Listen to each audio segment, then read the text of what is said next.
Hello. Welcome, welcome. It's Friday, it's Culture Corner. Feeling very non-binary, genderqueer. Ooh. It's another day, another stream in fascist America. Welcome to whatever this is, an attempt at providing education, advocacy, and a little common sense in this digital wasteland. My name's Aubri Devashrayee. All right, so I have an update with the stakeholders for the Utah homeless campus. So I want to provide that.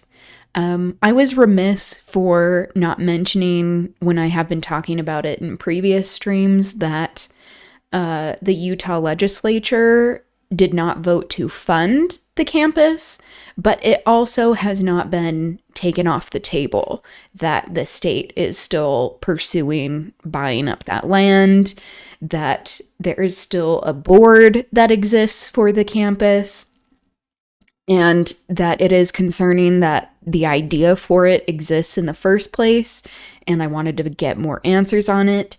I also think it's important for these agencies and entities, stakeholders, that they know that we are watching them, that we are paying attention to what they're doing. So I only heard back from one person, but we had an eventful phone call. Unfortunately, I tried recording it, and then after the call, I saw that it didn't work. So I'm like, shit. So I don't have a recording, which I'm upset about. But I did take copious notes and did write down some quotes. And they're interesting. All right. So, starting off with the usual funny video, I wanted to watch this video of Zohran Mamdani using auto-tune.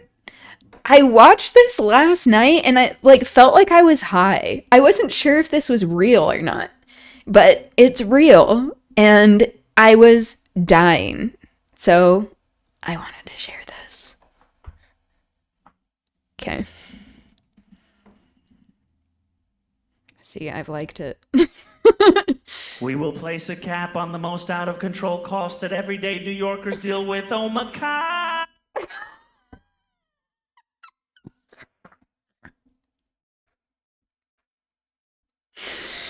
Oh my God! His performer background is once again coming out, shining on full display, which I love. I think the people love this.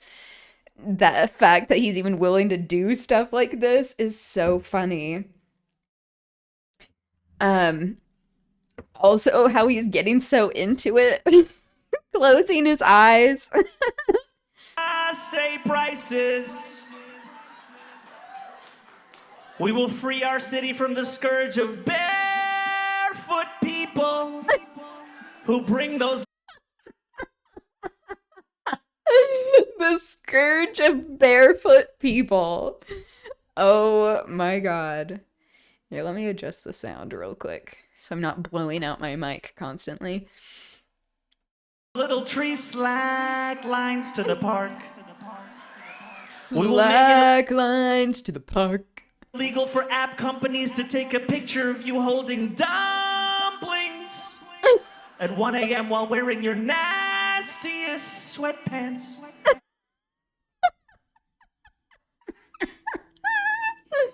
Your nastiest sweatpants.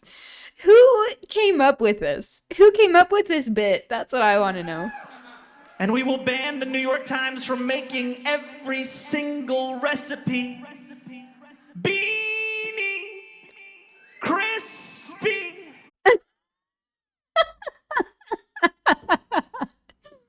I don't read the New York Times. I don't subscribe. The New York Untimely.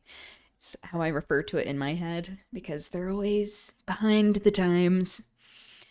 I'm not familiar enough with the recipes that they include in there. Let's see. On Saturday night, Mayor Zohran Mamdani participated in his first Inner Circle show, an annual charity gala and press corps roast. During his rebuttal, Mamdani used auto-tune to make fun of his administration's agenda.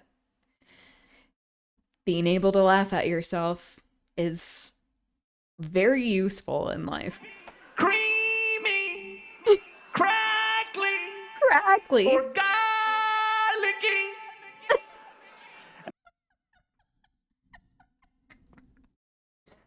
It still is getting me. This is so entertaining for me. And then we'll ban them from using the passive voice in their headlines. We will. Yes.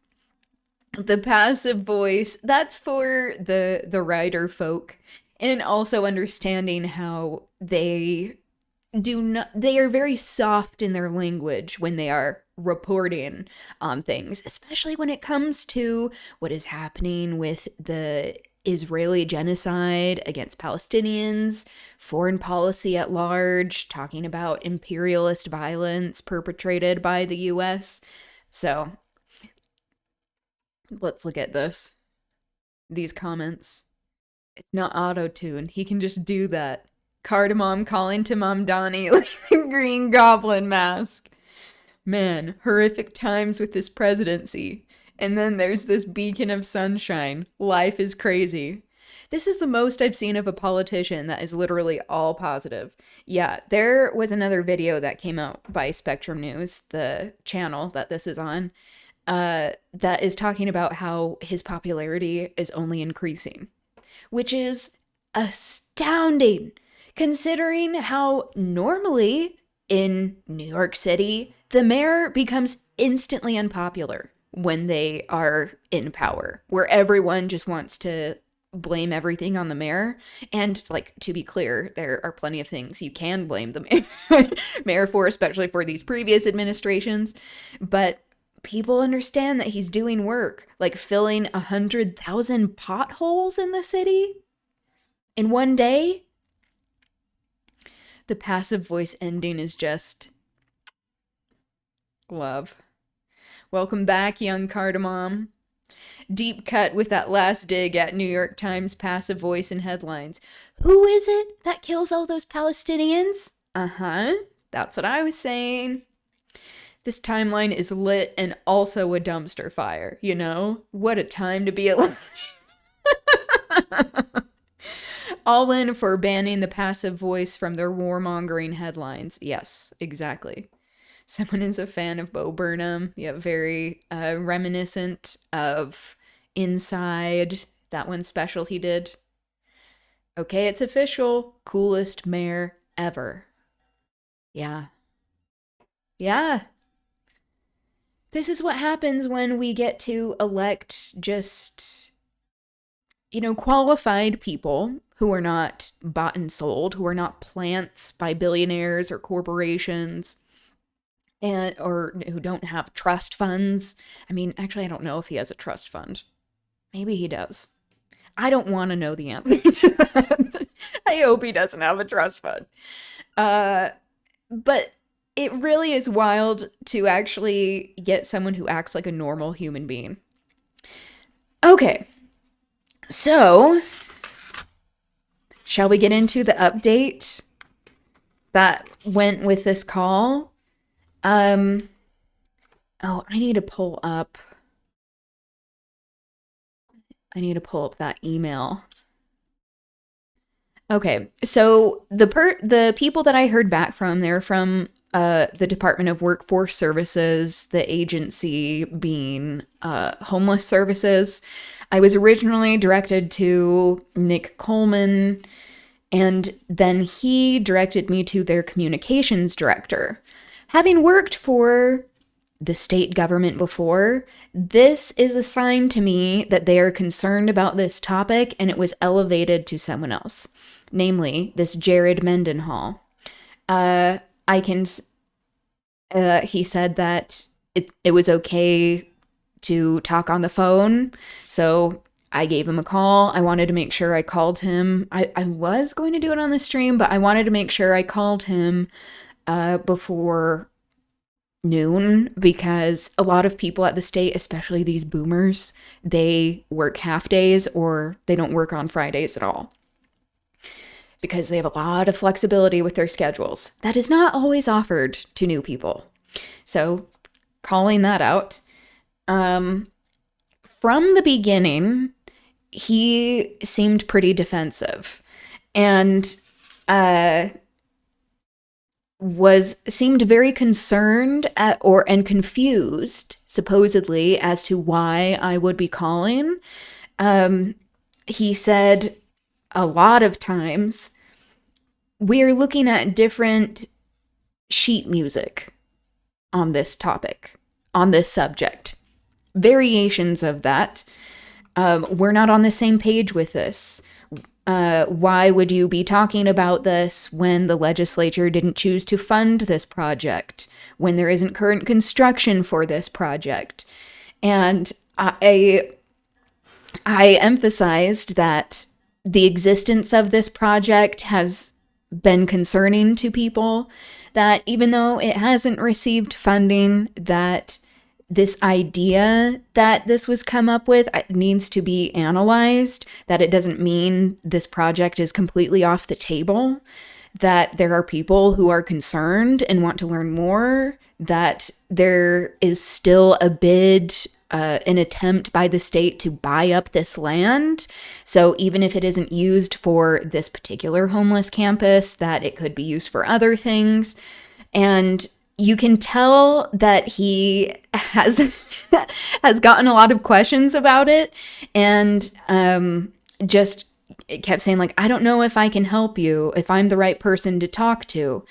And so I asked him one of the questions: what are some of the evidence-based methods that Homeless Services, the Agency of Homeless Services, uses to help people out of homelessness and to have dignified lives? And he said anything that had to do with like their plans, it came back to, we follow the governor's 3 pillars of homelessness to address this issue. And it was a lot of vague answers.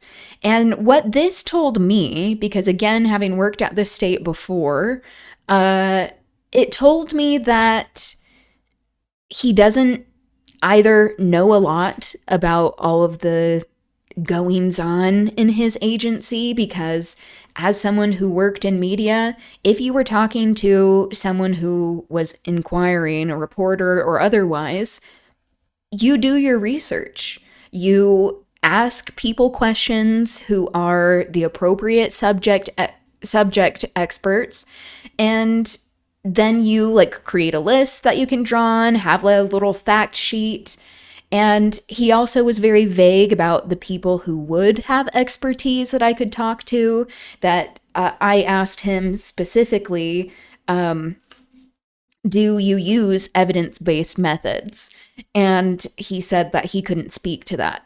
That's a very basic question, where I could speak about being in the tobacco prevention and control program.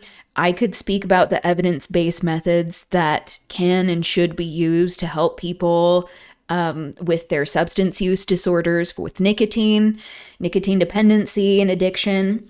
And that was something I did at the very beginning.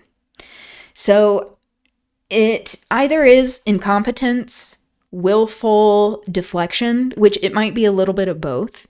So I'm curious as to the first contact that I had, if he would have known more about the specifics of how they are implementing these policies.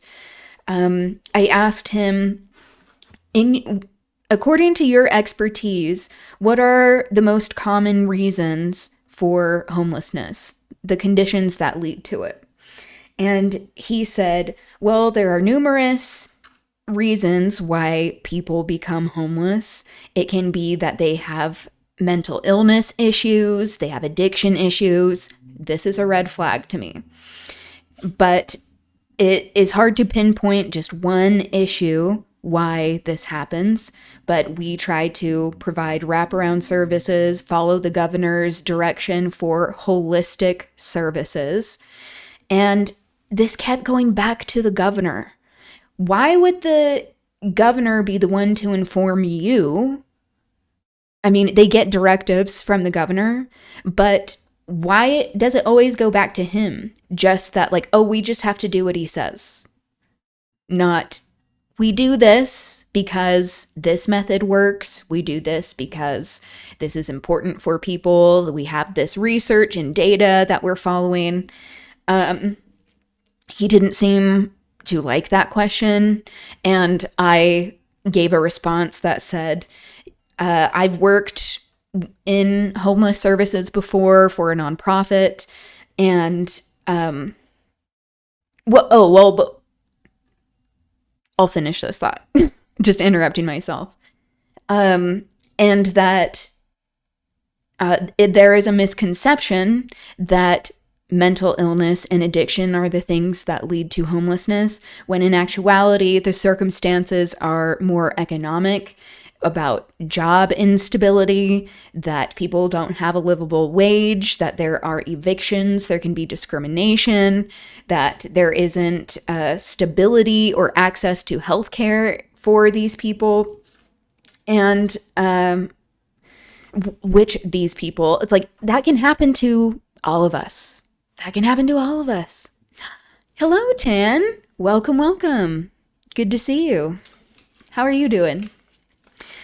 I'm talking about this call that I had with someone in the Utah Agency of Homeless Services, because there are these plans for a homeless campus that is being built. It currently doesn't have funding, but I'm still wanting to get answers for this because it's concerning that this was even an idea. He kept saying that it was the governor's approach, that he and his team came up with the plan, that it wasn't their agency. And I asked him, did the governor's office consult them on evidence-based methods to help people actually get back to living a life where they have resources and can have a life of dignity? And he responded to that question very defensively and was like, so, like, are you accusing the governor's office of not using evidence-based methods, that they wouldn't talk to us?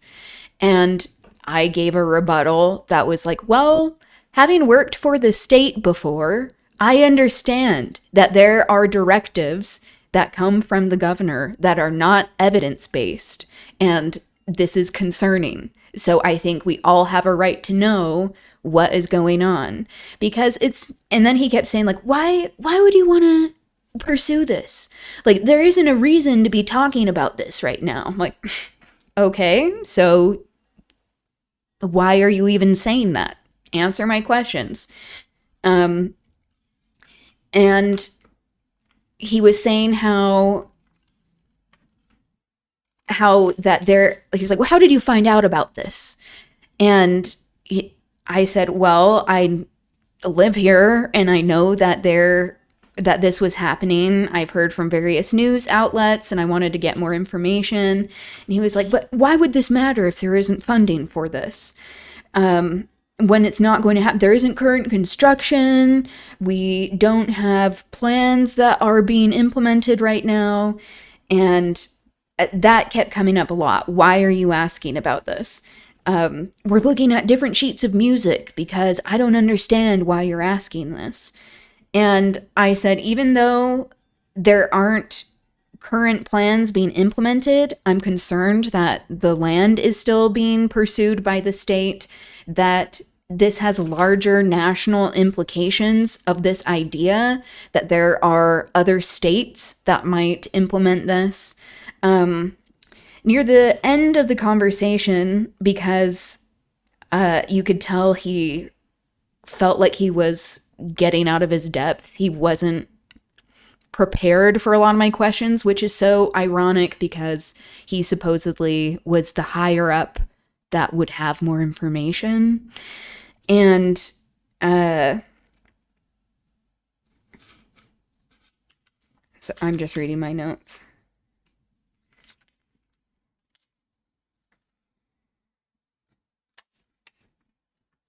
Oh yeah. And he was saying how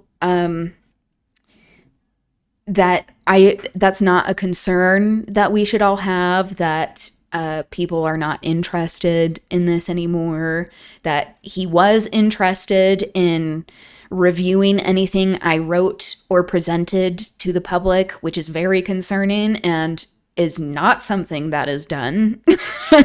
So I don't know why he would assume that, especially saying that to me when I did media work for the state. So that was interesting. He did say that, oh yeah, this was going back to that last question that I was asking him. That if the plans for the campus continue, what do you say to people who view it as criminalizing poverty? And he got very upset. He was like, see, like, I don't understand what you're saying there. That seems like you're accusing us of things. You must have heard from other outlets that are calling this a concentration camp, and I don't agree with that at all. Okay. Gonna lurk for a moment. Yeah, cool. Do what you need to do. They do have some initiatives that they are working on called Project Bridge. There's another one called Project Connect. And he said that I would be able to get more answers as to the strategies for addressing homelessness from the statewide coordinator, that they're connected more to the governor. Why is it that they have more answers than the agency who should be experts in this topic? It's just a way to deflect. I asked him what would happen if people called the number for homelessness, which is 211, and he said that I would have to contact the people there. So apparently that's a different agency. Just a lot of like kind of getting the runaround. Along with the criminalizing poverty thing. So my response to that, sorry, I'm jumping all over the place. He was saying that like, well, people, when people are in and out of homelessness, they can be in and out of jail and in the criminal justice system. That just happens. And I was like, no, I understand that there are many situations that force people to be in these conditions, and that this can lead to various types of petty crime, that it is a result of these larger economic conditions and policy, that it is not necessarily because we have people who have more of like a criminality, because that seemed to be what he was implying. And he was like, why would you assume that this is criminalizing poverty? See, I don't understand that. And I said, well, I have heard that 1/3 of the beds would be voluntary, that 2/3 of the beds would be involuntary. And when people are brought to a place that is involuntary and it is unknown as to what the services would be, that is concerning. It seems like it is just wanting to ship people away instead of solving the issues, the root causes of this. He kept saying the word root cause, but wouldn't answer what these were in his opinion. So again, he either doesn't know or was unwilling to engage in that, because then he actually has to admit that it is about wage disparities and people not having stable work, that people are underpaid, they're underinsured, that they don't have the resources that they need.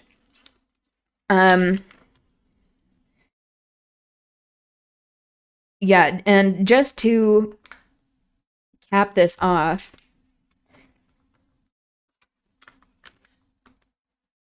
he reiterated that there isn't a need to be talking about this, that he, again, doesn't understand why I'm asking, and that he was viewing it as a waste of time. And that is very concerning to me because having been in this position, understanding that, like, you need to know what people are asking about. You actually have to have the subject matter expertise in order to talk about it. So he either didn't have that or was unwilling to direct me to people who did have this subject matter expertise. And that it was already a hot button topic, that he was very upset about the coverage so far, that people have been talking about it as a concentration camp. And to be clear, that's what it would be. And I wanted to get the details as to what the services would be. And he just viewed that as being I'm looking for a particular phrase. That is just null and void because the project is not currently being pursued. That does not mean it will be pursued in the future, or that it is not important to be asking these questions or the methodologies that are currently being implemented. Especially when these responses kept going back to the governor by saying, like, we just do what the governor says, instead of saying, like, oh, we are asked about things. Because they probably weren't, if we're being honest. They probably were not consulted with the governor and his team coming up with this plan because it's politically motivated. It is a brainchild of the Trump administration as well. There's already a campus like this in California, and the website for the campus was talking about how it was based off of this other campus in California. The website is still up. There isn't an update on the website that says this isn't being pursued anymore, this isn't happening. And that is also concerning. Like, that is a really easy thing to do, adding like a banner on the website or even just taking it down momentarily. So yeah, and on this website, there are frequently asked questions, and they, of course, are not direct at all. It's just a way of like talking around these issues, and they purposely pick questions that they are interested in answering, not necessarily the public. So that's that. I have not heard back from these other contacts. And I am not surprised by that, but I will keep you updated if I do. So I know I was all over the place with that, but there you go. Didn't get really any helpful answers, and that in and of itself is a helpful that is an answer, by saying that they just don't want to engage and talk about this anymore, that they view it as like not being something people need to be concerned about. And he kept bringing it back to that, asking that same question: why would you want to be talking about this? We're looking at different sheets of music. No, when this isn't even being pursued. It's like, okay, why are you so defensive then? I know that there has been coverage in the past, but he also was very condescending, and like he had my name in his email and addressed me by name in his email, like answered the phone using my name, or I introduced myself using my name, pronouncing it. He repeated it back to me. And then when he was getting upset, was calling me Audrey. And so that's a microaggression, you know, of like trying to like take me down a peg, essentially. He also was questioning my credentials and asking like, are you sure you know about this topic? Because the legislative session is not funding this. So there is clearly a lot of defensiveness, even belligerence at times with that conversation. And so now he gave me some other entities and people that I can contact. I mean, he didn't give me their contact information, and I still haven't heard back from him, even though I asked if he could send me their contact information. He is probably spreading the word, being like, alert, alert, do not answer this phone call. So I wouldn't be surprised if they give me the runaround when I try to contact them. But it is an issue.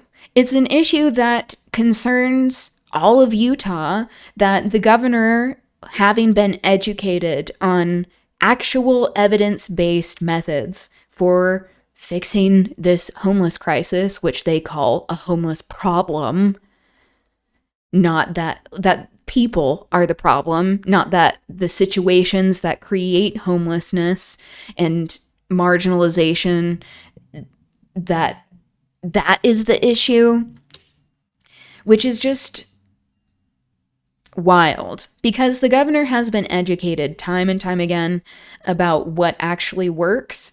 And with this project, especially on the website, they claim that these methods haven't worked. We're trying something new. Yeah, you just want to get people off the streets. You don't want to see them. And you want to put them in these detainment centers that they may or may not be able to leave and receive the care that they need. Most likely not. And so it has larger national implications of other governors potentially wanting to pursue this, that it still is not completely off the table. They may just be quieter about it or be reconfiguring how they can find funding for it. I don't know. But he was uninterested in giving more answers there. So there you go. I'm mad that the recording didn't work, because then I would have played it on the stream and you would have heard how upset he was by me asking just some basic questions that are not loaded at all. Like, what are evidence-based methods that you use? So we'll see if I hear back from these other people. All right. I did want to catch up on some headlines, so we can watch this from Democracy Now! And since it is Culture Corner, there's going to be a little transing to this podcast episode on I've Had It with Jinx Monsoon. I love Jinx Monsoon, and so it's a combination of culture and politics. And then we'll get into the full swing of Culture Corner with some music that I want to go over, a recent purchase that I got that I'm excited about. And then we'll move into Rousseau and the Scarlet Pimpernel. Okay. Let's give this a watch. To Democracy Now!, democracynow.org, The War and Peace Report. I'm Amy Goodman. Israel's military's continuing attacks on Lebanon, threatening to derail a fragile two-week ceasefire agreement ahead of high-stakes talks between the U.S. and Iran in Islamabad this weekend. The death toll from Israel's massive strikes across Lebanon Wednesday has topped 300. More than 1,150 people have been injured. The Financial Times described Israel's attack as, quote, one of the deadliest single bombing campaigns in the history of a country racked by decades of war and destruction, unquote. Israel and the U.S. have claimed the Iran ceasefire deal does not include Lebanon, but numerous other nations disagree. The U.S. is expected to host talks between Israel and Lebanon next week in Washington. After headlines, we'll go to Beirut to speak with the award-winning journalist Rania Abu Zaid. Iranian officials have warned the United States not to allow Israeli Prime Minister Benjamin Netanyahu to derail the 2-week regional ceasefire by continuing attacks on Lebanon. On Thursday, Iran's Foreign Minister Abbas Araghchi wrote on social media, quote, "If the U.S. wishes to crater its economy by letting Netanyahu kill diplomacy, that would ultimately be its choice. We think that would be dumb, but are prepared for it," unquote. Araghchi's language mirrors language used by Vice President J.D. Vance, warning Iran not to let the ceasefire fall apart over Lebanon. Vance is heading to Pakistan today for high-level talks with Iran and Islamabad. He'll join U.S. envoys. It's concerning that I have heard Marjorie Taylor Greene come out more recently as she's been talking about the president being unstable, that he's threatening to end civilizations, and that she was praising J.D. Vance. She was like, it seems that the only kind of diplomacy we're getting is from J.D. Vance, that he is against this war. And that has been a major issue for J.D. Vance because he, before all of this, was supposedly, because we know he doesn't hold any sort of beliefs because he has no moral compass and just changes with the tide and whatever money and power will get him. But that he was against this, that he is very much an isolationist, and that during the run-up to the campaign, they kept trying to say that Kamala would start a war with Iran. Well, guess who is president and starting a war with Iran? Anyway. Steve Witkoff and Trump's son-in-law Jared Kushner, who previously held negotiations with Iran that were derailed twice when the U.S. and Israel began bombing Iran. House Republicans have rejected an effort by Democrats to force a vote on resolution to limit President Trump's ability to wage war in Iran. Yeah, so on Thursday, cowardly. with most of Congress still on recess, Maryland Democratic Congressmember Glenn Ivey rose to speak during a pro forma session where he asked to pass an Iran War Powers resolution by unanimous consent.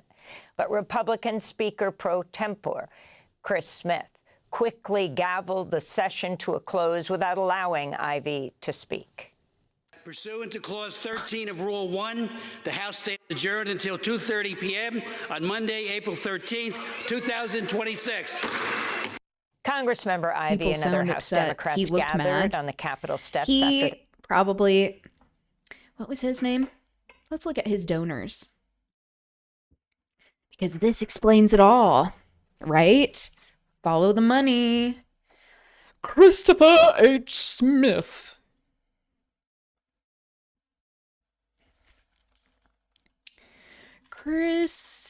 Christopher Smith. Donors.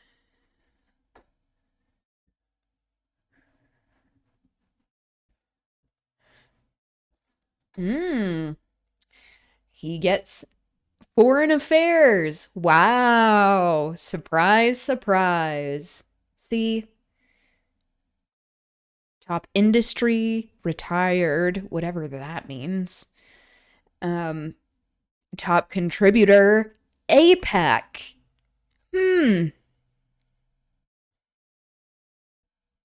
Cash on hand. What do they do with all this cash on hand? Embezzle it, probably. Allied Pilots Association. Whatever that is. NORPAC. Windmill Health Products. I don't know what that is.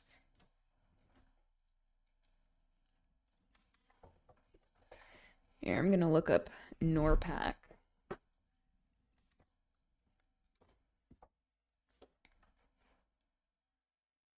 Yep. More Israeli PAC money. See, I wish people were more interesting than this, but really, follow the money. Coward. Sell out. On Monday, April 13th, 2026. Congressmember Ivey and Genocide other House supporter. Democrats gathered on the Capitol Baby steps after killer. their attempt to force a vote on a war powers resolution was pushed off until at least next week. This is Pennsylvania Congresswoman Madeleine Dean. Over the weekend, we read and heard the president's Easter morning tweet of profanity, blasphemy, danger, and the following day, his threat to eliminate an entire civilization. Pause there. These are not normal times, America. When will my Republican colleagues stand up in the House, in the Senate, the Vice President, the cabinet secretaries who surround this madman? When will they grow a spine? When will they say, stop? Israel's cabinet has secretly approved One of my representatives, so my representative in the House for my district, yeah, he also receives AIPAC money and from the industrial war complex for weapons. Again, I wish it was more interesting than following the money, but it's not. He's also not running for re-election and is just selling out constituents without giving a fuck. the establishment of 34 new settlements in the occupied West Bank, Israel's largest ever recognition of unauthorized outposts in a single step. The cabinet made the decision on April 1st, but it was classified until Thursday when an Israeli military censor approved it for publication. This comes amidst a sharp rise in Israeli settler violence against Palestinians. On Wednesday, 28-year-old Ala Khaled Sabi was shot and killed as armed Israeli settlers attacked the village of Taysir, east of Tubas. Separately, 65-year-old Palestinian farmer Hussam Abdelatif Wadan says he narrowly escaped a mob that descended on his farm. Yesterday, they attacked us. I was on my way to open the water irrigation system, and they attacked me, around 12 settlers. I escaped, thank God. They were very close to me, only around 10 meters away. The UN reports over 1,070 Palestinians have been killed in the occupied West Bank and East Jerusalem by Israeli forces or settlers since October 2023. In the Gaza Strip, health officials say Israeli soldiers shot and killed a 9-year-old girl in front of her third-grade class Thursday, traumatizing students and teachers who were left in psychological shock. Ritaj Rahan was reportedly struck by a bullet without warning as she was sitting at her desk in a tent serving as a classroom in Beit Lahia. Video and photos show her bloodied body being rushed through the streets toward a hospital on foot since there was no medical transport available in the area. She was one of 4 Palestinians killed by Israeli attacks across Gaza on Thursday. Mourners also gathered for the funeral of the Al Jazeera journalist Mohammed Washa, who is... Yeah. More than any other... It's not even a conflict. More than any other situation that's happened, this has had the most fatalities for journalists, this genocide that's happening. And we still have representatives who refuse to talk about this. Again, we'll get their donors, and it explains why. But we actually have some of these Democrats coming out and saying that Trump shouldn't fight Israel's war, that Netanyahu has an influence over him, that he shouldn't be listening to him. That is new. And these are people who are more centrist. It's because they're getting a tidal wave of people contacting them. Because guess what? Everyday people, we don't want our tax dollars to go to kill innocent people, for genocide, for bombing schools, for creating human suffering and displacement. This unconscionable, immoral aggression. Killed in an Israeli airstrike on his car Wednesday. Al Jazeera reports Israel's attacked Gaza on 36 out of the past 40 days, despite a U.S. brokered ceasefire that was supposed to have taken effect 6 months ago. A federal judge has rebuked the Department of Defense for defying his earlier ruling requiring the Pentagon to restore access to credentialed journalists. U.S. District Judge Paul Friedman ruled Thursday Trump administration officials had committed a blatant attempt to circumvent a lawful order, unquote, after they failed to comply with his March 20th ruling voiding large sections of a highly restrictive press policy introduced by Defense Secretary Pete Hegseth, which violated the First Amendment. In October, dozens of reporters turned in their government-issued press badges rather than agree to the rules, which state that news outlets cannot obtain any information that the Pentagon does not explicitly authorize.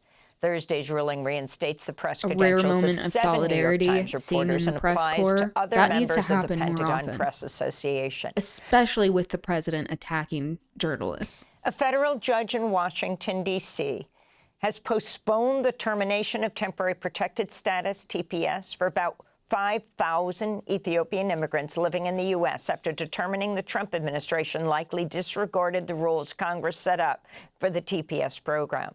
Wednesday's ruling comes as the Supreme Court is poised to hear oral arguments later this month on challenges to the Trump administration's attempts to cancel protected status for over 350,000 Haitians and 6,000 Syrians.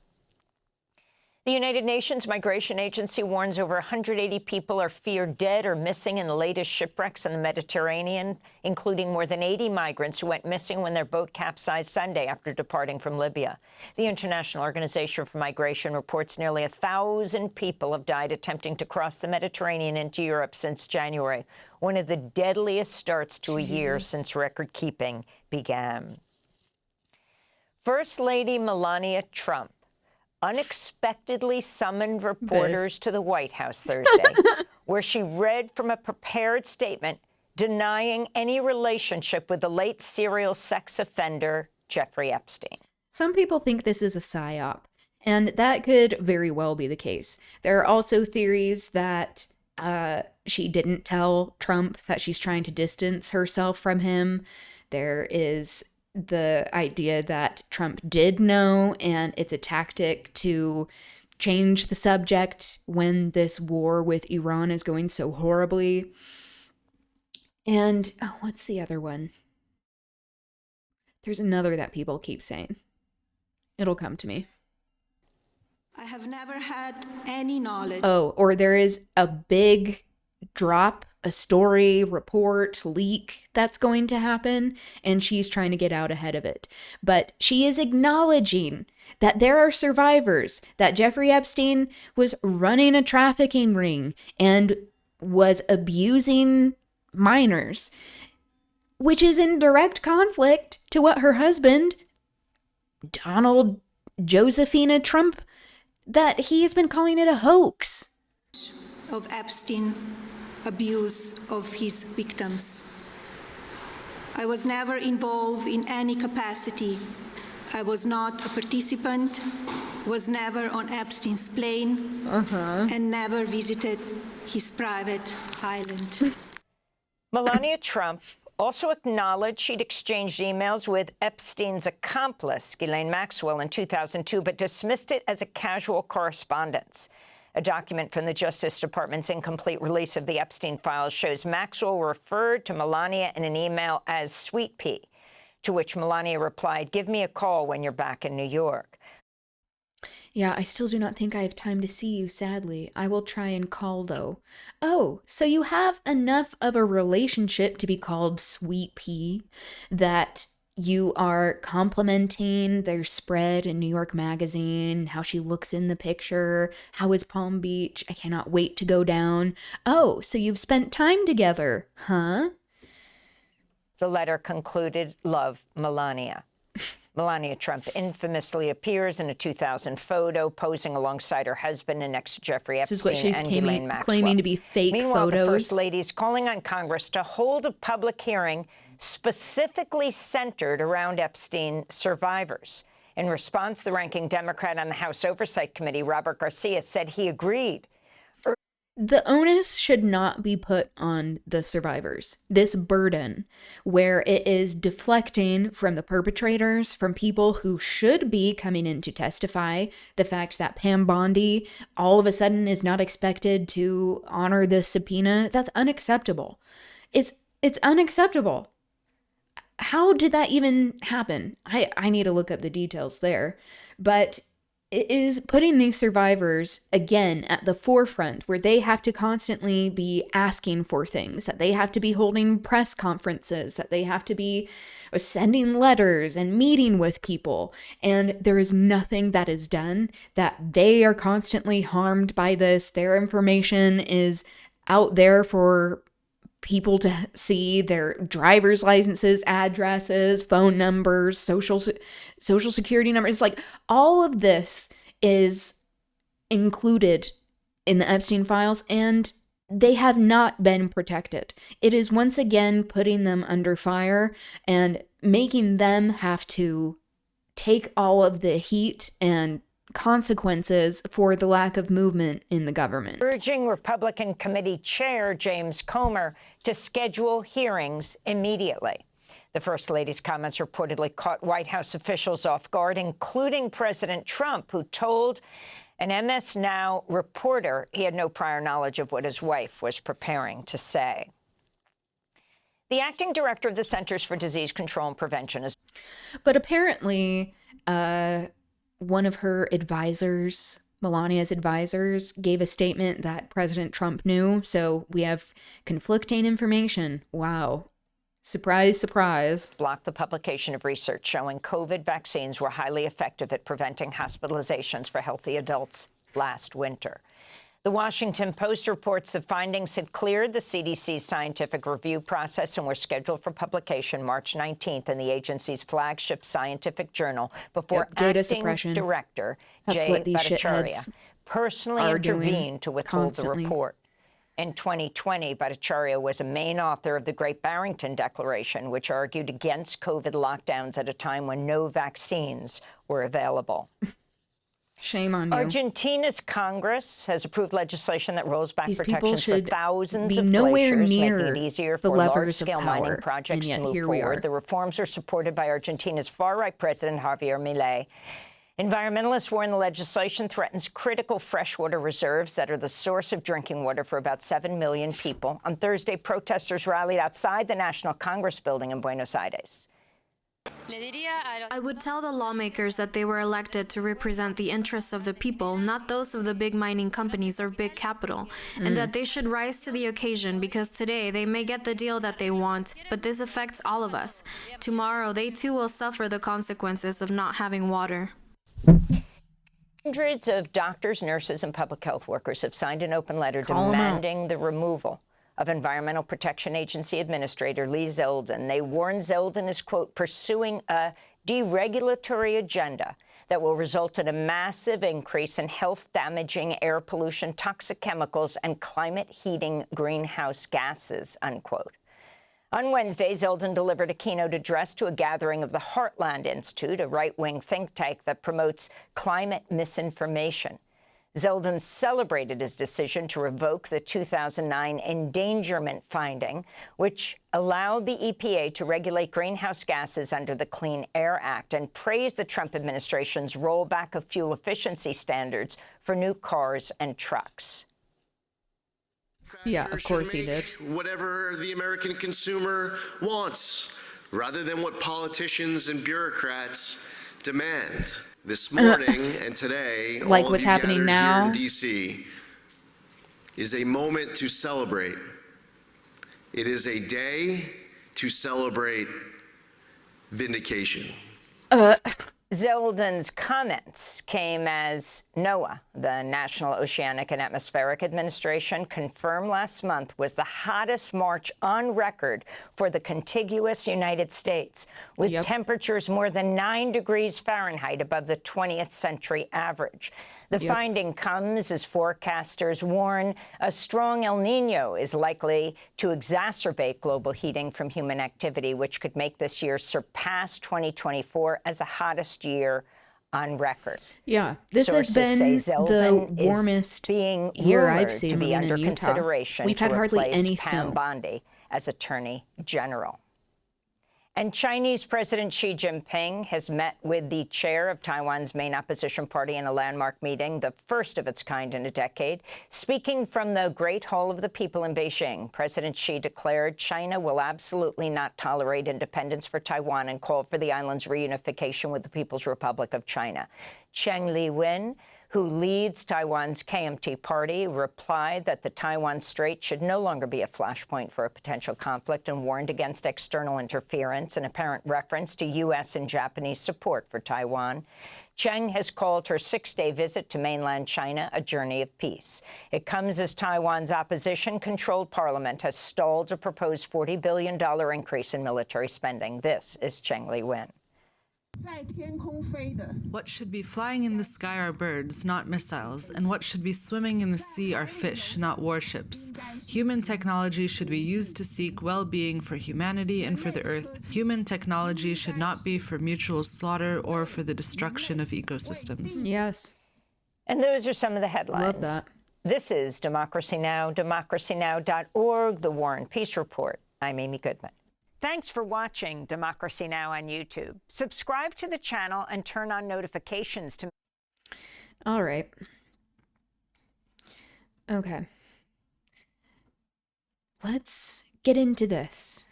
Bigger the Christian, bigger the tits with Jinx Monsoon on I've Had It. I'm really excited for this. Jinx looks amazing. I do need to grab something real quick. I'm going to keep this playing, but I'll be right back. It's not even good drag. That's my thing.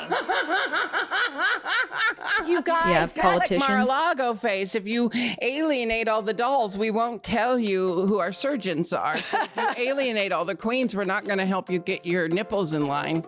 Yeah, exactly. This is what I mean by they need queers to help with their aesthetics. Just ready? 1, 2, 3. Patriots, gay-triots, they-triots, black-triots, brown-triots, we love you, and all of the triple Trumpers can do what, Pumps? Fuck off!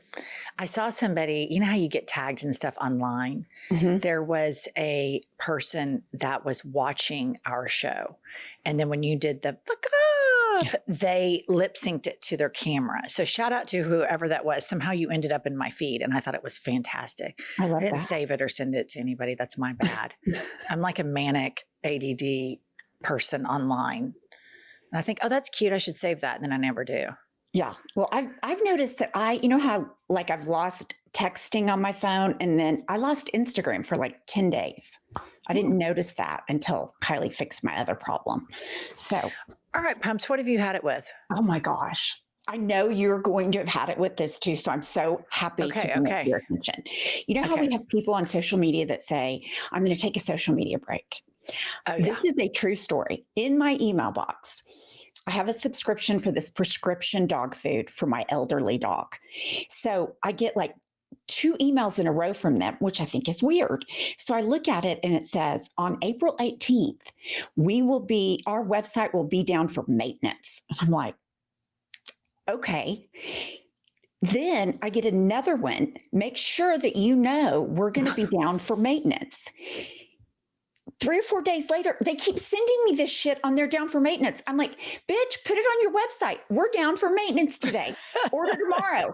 Like the email terrorism is totally unnecessary. You don't even, the email terrorism that I fight, but for most people, a lot of people have probably gone to bed. Because as you know, I wake up at the crack of dawn. And it is this battle. I'm in the... I don't understand morning people. I've never been that way. And as we know more about like the science of sleep, you're either like biologically more predisposed to be a morning person or a night person. I'm a night person. I'm a creature of the night. Trenches with these people. Number one, Zillow is just straight up. If you were to list email terrorists, the biggest offenders, number one, it's Zillow. Number two, it's that prick demon queen Sam Altman with ChatGPT. So I had ChatGPT, and when I found out that he's a Nazi and a fascist collaborator, and he said, I can't raise kids without AI and a bunch of other stupid shit that this guy's done. I mean, he's just... Yeah, that's what all of these technologarchs are. They're Nazis. They're white supremacists. They're for ethnic cleansing, ethnic superiority, an ethnic nation state, an ethno state. And it recently came out that Sam Altman was accused, his sister accused him of sexually abusing her when they were growing up. So it seems like this is a pattern that just keeps happening over and over again with these people. Awful. I canceled my ChatGPT and I unsubscribed from all ChatGPT communications. I broke up. Zillow and ChatGPT, despite breaking up with these companies, they don't understand boundaries. They engage in unsolicited email terrorism. It is. That's also illegal, by the way. I know this having worked in spaces doing like email campaigns for things. If someone unsubscribes, you can't continue sending them emails. It's against the law. You can't resubscribe them. And yet, people do this all the time, especially these people who feel like they are never going to be held accountable. I get so angry about it. And I think, oh, I need to talk about this on the podcast. And I think, yeah, it's like, even from the cynical point of view of like, you're going to do the opposite thing and make people pissed off rather than like keep them in your orbit. It's like, they may come back eventually if you don't annoy the shit out of them. I've spoken about this at least 10 times on the podcast, the email terrorism that ensues. And now I've got this situation on my design email account, which I've had forever for my interior design business. I get these messages that your mailbox is almost full. I don't know what to do about that, right? So Kylie's tried to troubleshoot it with me. I start deleting emails. I start deleting sent mails. And then I think, you know what? I bet you that a lot that is occupying this, 15, 20-year-old email box is email terrorism. 100%. And so I feel you in that. And I can't stand it. And I think there's just a lot of grandstanding. Like nobody wants to really elaborate. You're remodeling your website, big titties, move on down the road. It's just not that big of a deal. It's just not that big of a deal, but it's just like, now it makes me want to cancel my subscription for the dog food, which I can't because just it's a prescription. Yeah, just for spite. But I am the queen. I am happy to cut my nose off to spite my face, like in a situation like this. That's kind of MAGA, isn't it? Yeah, probably. Yeah, maybe. But I mean, I will just be like, I don't even want it. Like, just forget it. I don't want it. Just my dog's going to die. My dog is going to eat non-prescription dog food. Dog food, right. I'll get it from somewhere else, even though I don't know where. Okay, so this is something that maybe 3 or 4 episodes you were talking about people, maybe it was Kylie, I don't remember. Or maybe it was in real life and not on an episode. I don't fucking know. All right. I could be sundowning. All right. That's a viable option, listener. But the situation where people have one flight of stairs to go up and they choose to use the elevator. So Anna, the girlfriend of Kylie, this is like her, she's like, as much as we hate email terrorism, this is her biggest thing.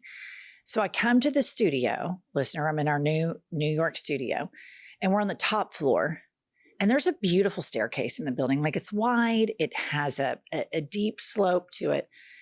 And this guy comes in, I'm about to go and he sticks his hand in the elevator. So he's already like boundary violating out the wazoo, which by the way, I'm a hypocrite on this issue. I would do the same thing. I don't like it when people do it to me, but I'm also an offender. And he comes in and it's a real narrow little elevator. And then he goes over and he hits 2. And I'm pressed back up against the wall because it's him.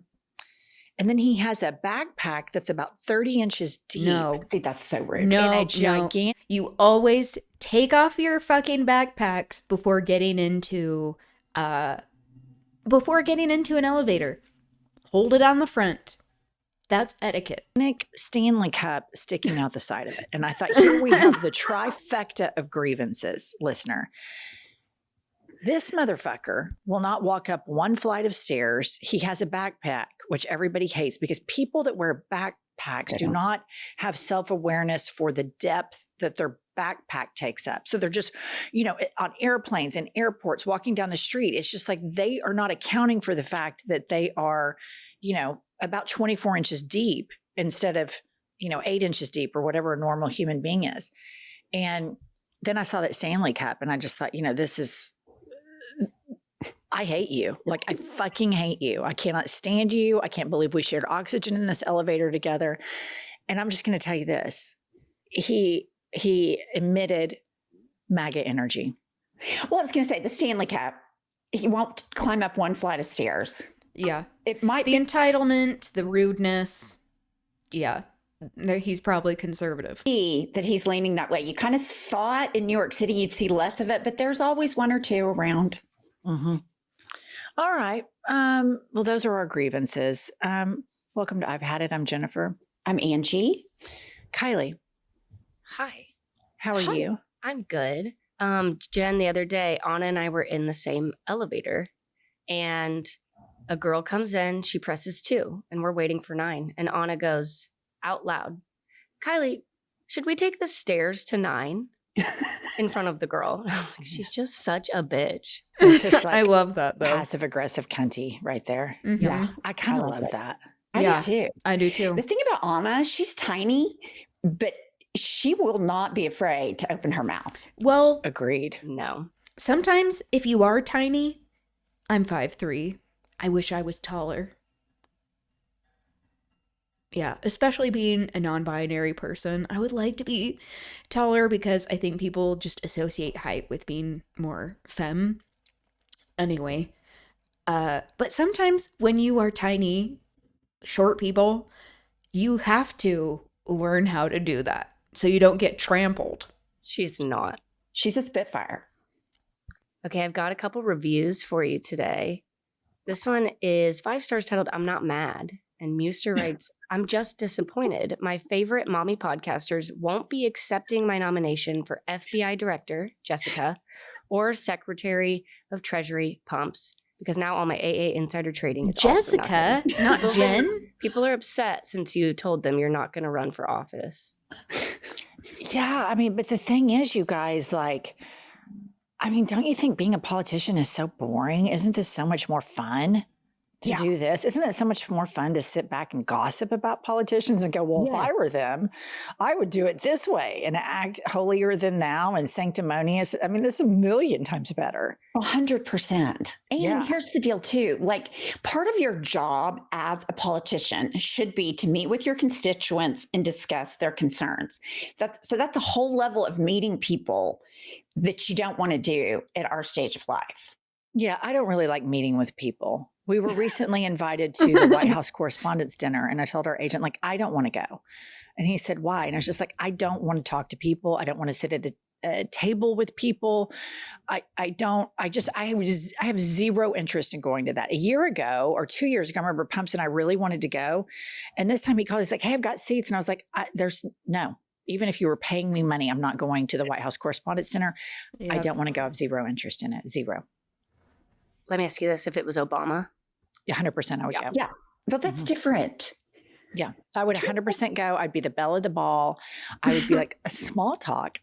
I love it. Socializing? Are you kidding me? I love to socialize. I mean, my God, it's been my dream, my life's dream to come to the White House Correspondents' Dinner.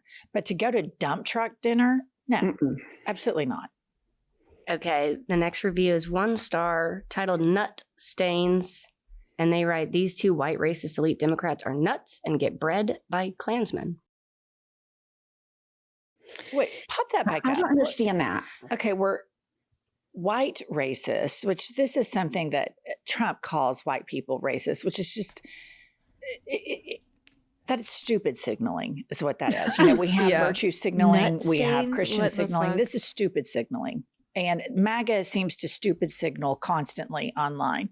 I appreciate them calling us elite Democrats, so thank you for that. Nuts, accept that. I will accept that completely. Bred by Klansmen, not me, but Pumps could be a candidate for that. You're not ruling it out.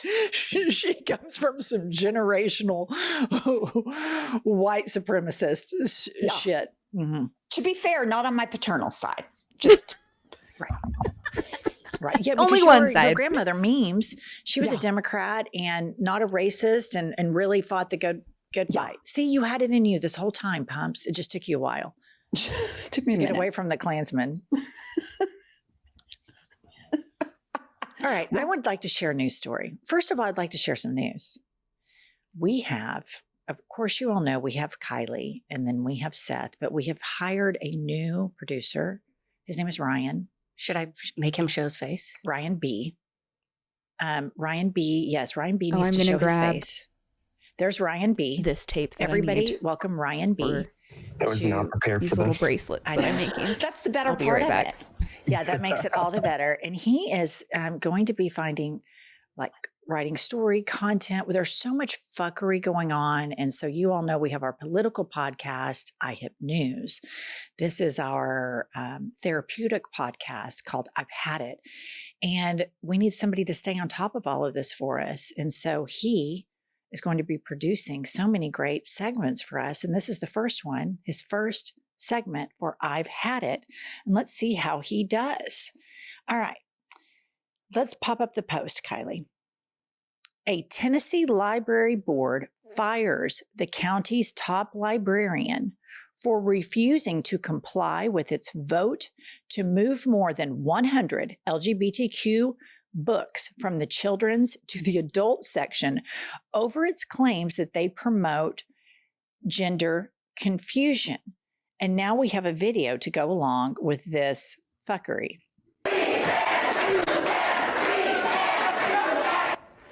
Breaking tonight, a wild scene inside the Rutherford County Library Board meeting. The library director is now without a job. We break down what happened.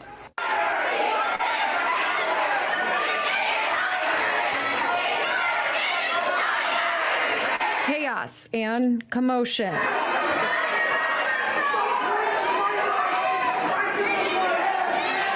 The decision followed a tense and at times heated meeting, with board members openly clashing over policy and how library material should be classified.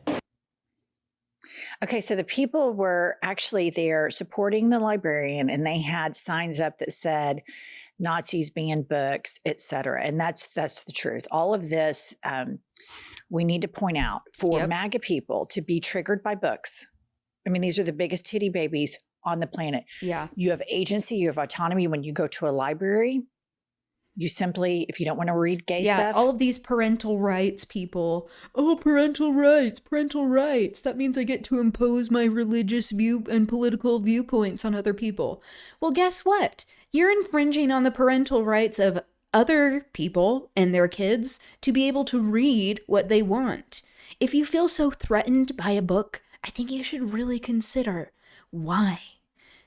Perhaps it's the literacy of it all. Trouble reading, that's okay. That's normal. But the subject matter is what people are taking issue with. And it's just so juvenile to be like, no one can have this because I disagree. Then don't read it. Then don't let your kid read it. That's it.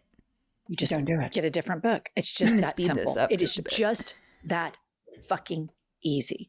And here's an excerpt from a school board member who started with prayer before supporting the ban. Rutherford County School Board member Caleb Tidwell, meanwhile, spoke in favor of moving the books out of the section for youth readers. Follow the law, said Tidwell, who started his public comments with a prayer. Protect the children, hold the line. And what I have to say to Caleb Tidwell is, Caleb, you're a pussy. You're a fucking pussy. Just don't read the gay book. That's all you have to do. Nobody is trying to indoctrinate children. And I have news that a lot of people need to come to terms with. You don't choose the sexuality of your child. Yes. You have nothing to do with it. If you choose to breed, could you tell my parents that? There's a lot of different options that you could have there. You could Please. give birth to an asshole. You could Please give and birth thank to you. a dipshit. You could give birth to a gay person. You could give birth to a Klans person. And you really just borrow this child for a while during their childhood, and you try to mold them as best you can.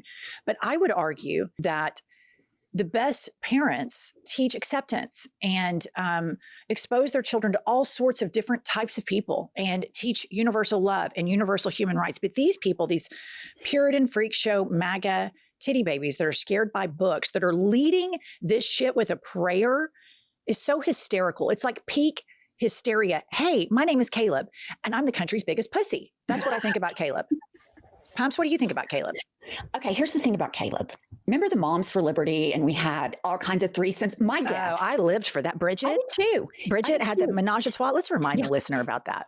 Okay, listen, so- if y'all hear banging in the background, just know that we have these old radiators in this New York studio. So if you hear a banging, it's not the producer saying, shut up, Jennifer, which that could happen, but this is actually the radiator clanking. Okay, Pumps, go ahead. Remind everybody about Bridget. Bridget was the Moms for Liberty. She was saving America one child at a time because she was the beacon of Christianity, faith, purity, the whole night. Like Super Trumper. Super Trumper. Super Trumper. DeSantis, like they were besties. Oh, they had photos together, little kitten heels with Bridget and her dirtbag husband. Yes. So Bridget and her husband, the perfect traditional marriage, they had a godly marriage, much like the Gnomes. And are you talking about Big Titty Brian and Christy? Big Titty Brian and wannabe Barbie. Mm-hmm. Bridget and her husband are doing menage a trois with a lot of gay stuff between Bridget and the other person. And the other third party said she felt some type of sexual like force. She was being stalked. Like, this is not just, hey, you want to come over, let's do a threesome, let's fucking go. It wasn't that. There was some force stuff.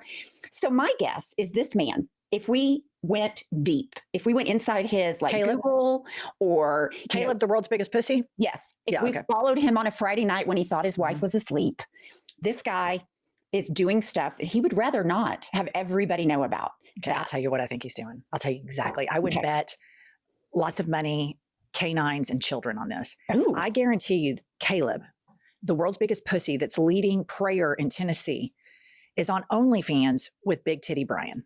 Ooh. The wife, I mean, the husband of Christy Nome. Birds of a feather flock together. Yeah. When people feel the need to Christian signal and you're praying over a fucking book, I mean, what a pussy. I can't even, these MAGA men are just such fucking pussies. Line up 100 gay men for me. Not one of them is going to get triggered over any sort of book. No. Ever. Never. It's just breathtaking. Okay, moving along. Here's a video related to this story. The same guy who tried to ban DEI, even though it was not being practiced in the school district. Is this Caleb, Ryan? This is Caleb?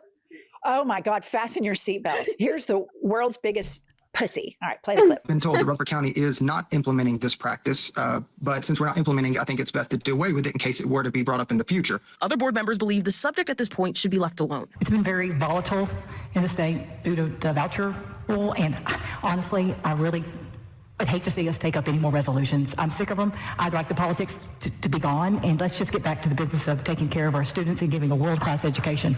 And Brian, can you pick Caleb back up? Just a still shot of Caleb, please. Yeah, Caleb. Right. Yeah. I'm Idiotic. thinking this is a Big Titty Brian situation. So, listener, I'm just going to tell you something. Yep. You just know. Closet cases. The bigger the Christian, the bigger the freak. And here's the thing. I don't care if you're a freak. I don't care if you like to put on big titties. I don't care if you like to do menage a trois. I don't care whatever your thing is. Whatever. Swing for the fences. Do it. You like to do gay stuff. You like to do straight stuff. You like to do gay on straight, on queer, on all sorts of shit. Do it. I don't give a fuck. What I care about is the hypocrisy. Mm-hmm. And I'm a hypocrisy shamer, a proud card-carrying hypocrisy shamer. And Caleb, if you'll put him back up, Kylie, please. I just want to make sure he is publicly shamed. Caleb, this Caleb right here is the biggest pussy in the United States of America. Caleb is scared of a book. Yeah. A book. A fucking book. That's how weak these MAGA men are. And I am shocked as shit that the manosphere is still a multi-billion-dollar industry when it's led by all of these fucking pussies. I've had it. Had it, same. And just for the record, I am so fucking tired. This is what I've had it with. Like, there's so many things, but this stands out to me. Please, MAGA Republicans in general, stop telling me how you back the blue and you're for the police and you're rah law enforcement. Following the law, Caleb, your leader is not following the law. Like, stop with the law. Just say, we break the law. We're not accountable. Go fuck yourself. Then I would be like, okay, That's wrong. It's bad.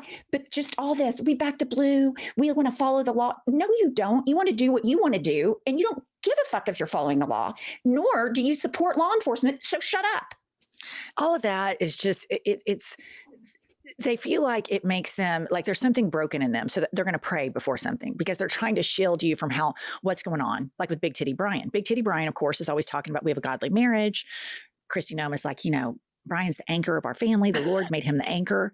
Yeah. Well, he sure does have a couple of anchors, Christy. Put a little water in there. And so you just know, this is why Moses Mike Grinder Johnson, I would bet lots of things, lots. And here's the thing. One of my absolute favorite things on the planet are Republican sex scandals because they are abundant, they are ubiquitous, and these sexually repressed freaks want to control everybody. So they think if they say, oh, we support the cops, like who doesn't fucking support law and order? It's like the whole family values thing. Like we support family. Okay. We're the anti-family people. Like that doesn't exist.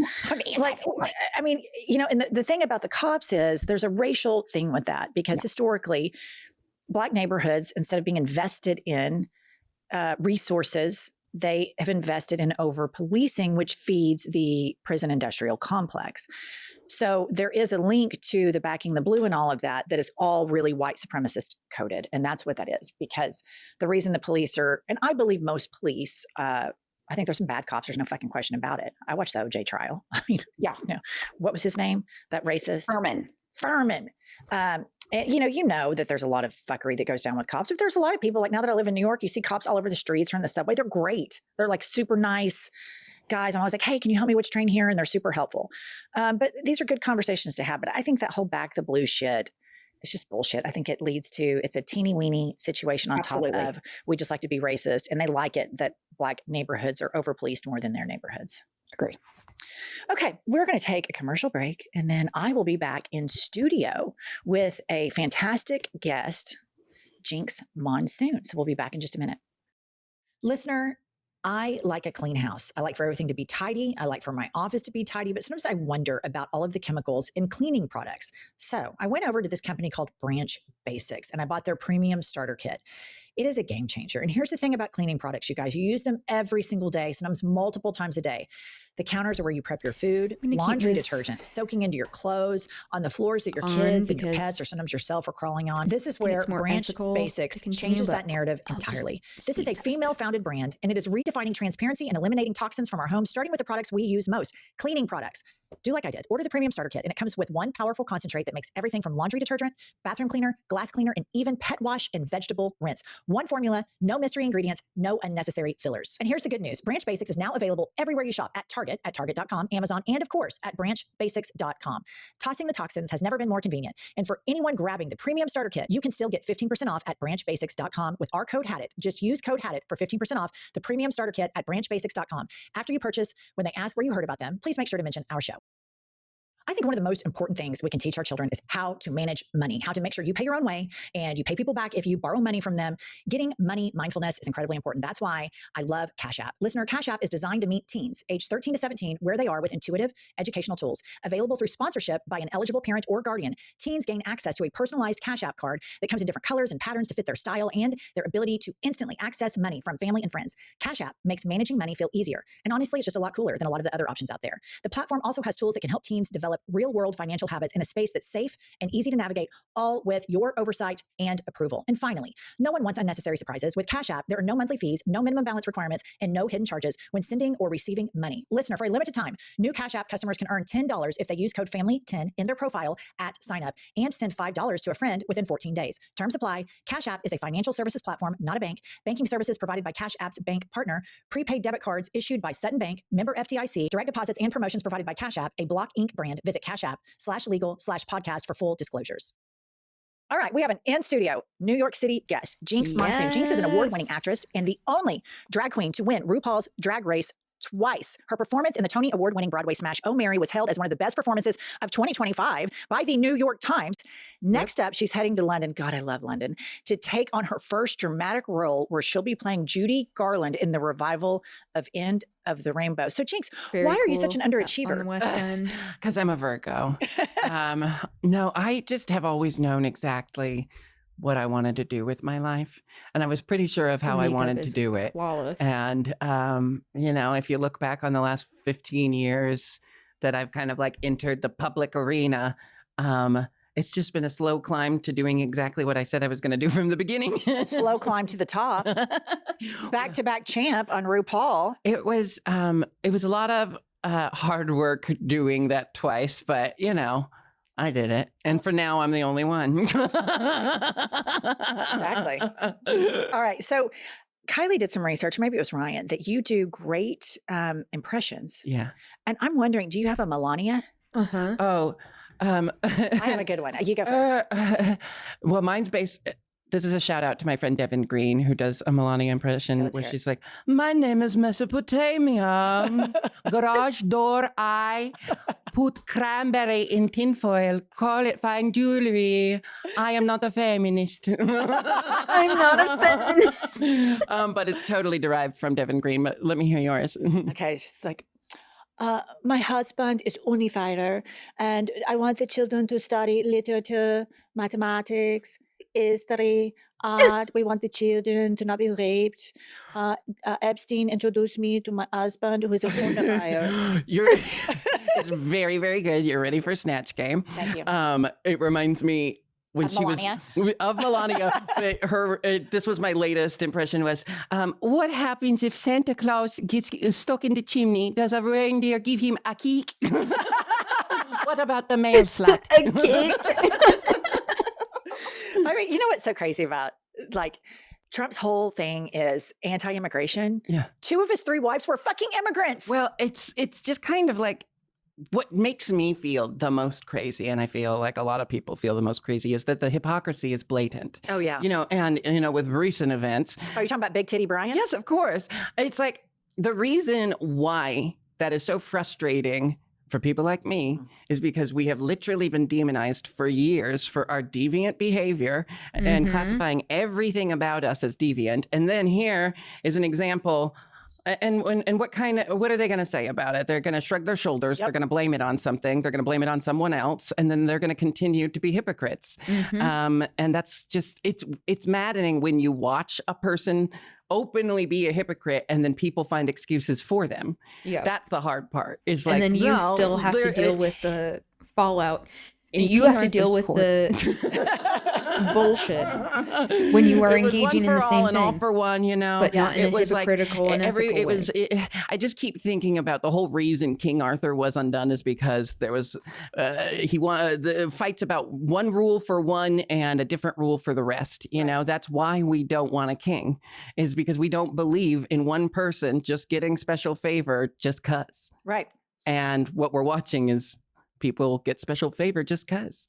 Yeah, and you know, this thing, like, I grew up in the Bible Belt, and so I've always, I know, my mother always told me the bigger the Christian, the bigger the offender, or the bigger the freak, and it's always been true. So when Big Titty Brian was revealed, Kristi Noem's husband, you know, they have a godly marriage. Kristi said he's the anchor, blah, blah. I don't give a shit if he likes to put on big titties and run around. I don't care. Do your thing, girl. I just couldn't care less. I'm a hypocrisy shamer. Yeah. I'm not a kink shamer. I'm a hypocrisy shamer. And when Big Titty Brian sat behind Kristi Noem after she shot Renee Good, and her officer called Renee Good a fucking bitch, and her husband sat behind her to provide cover in congressional hearings. Oh no, we're a godly marriage. We're a godly family.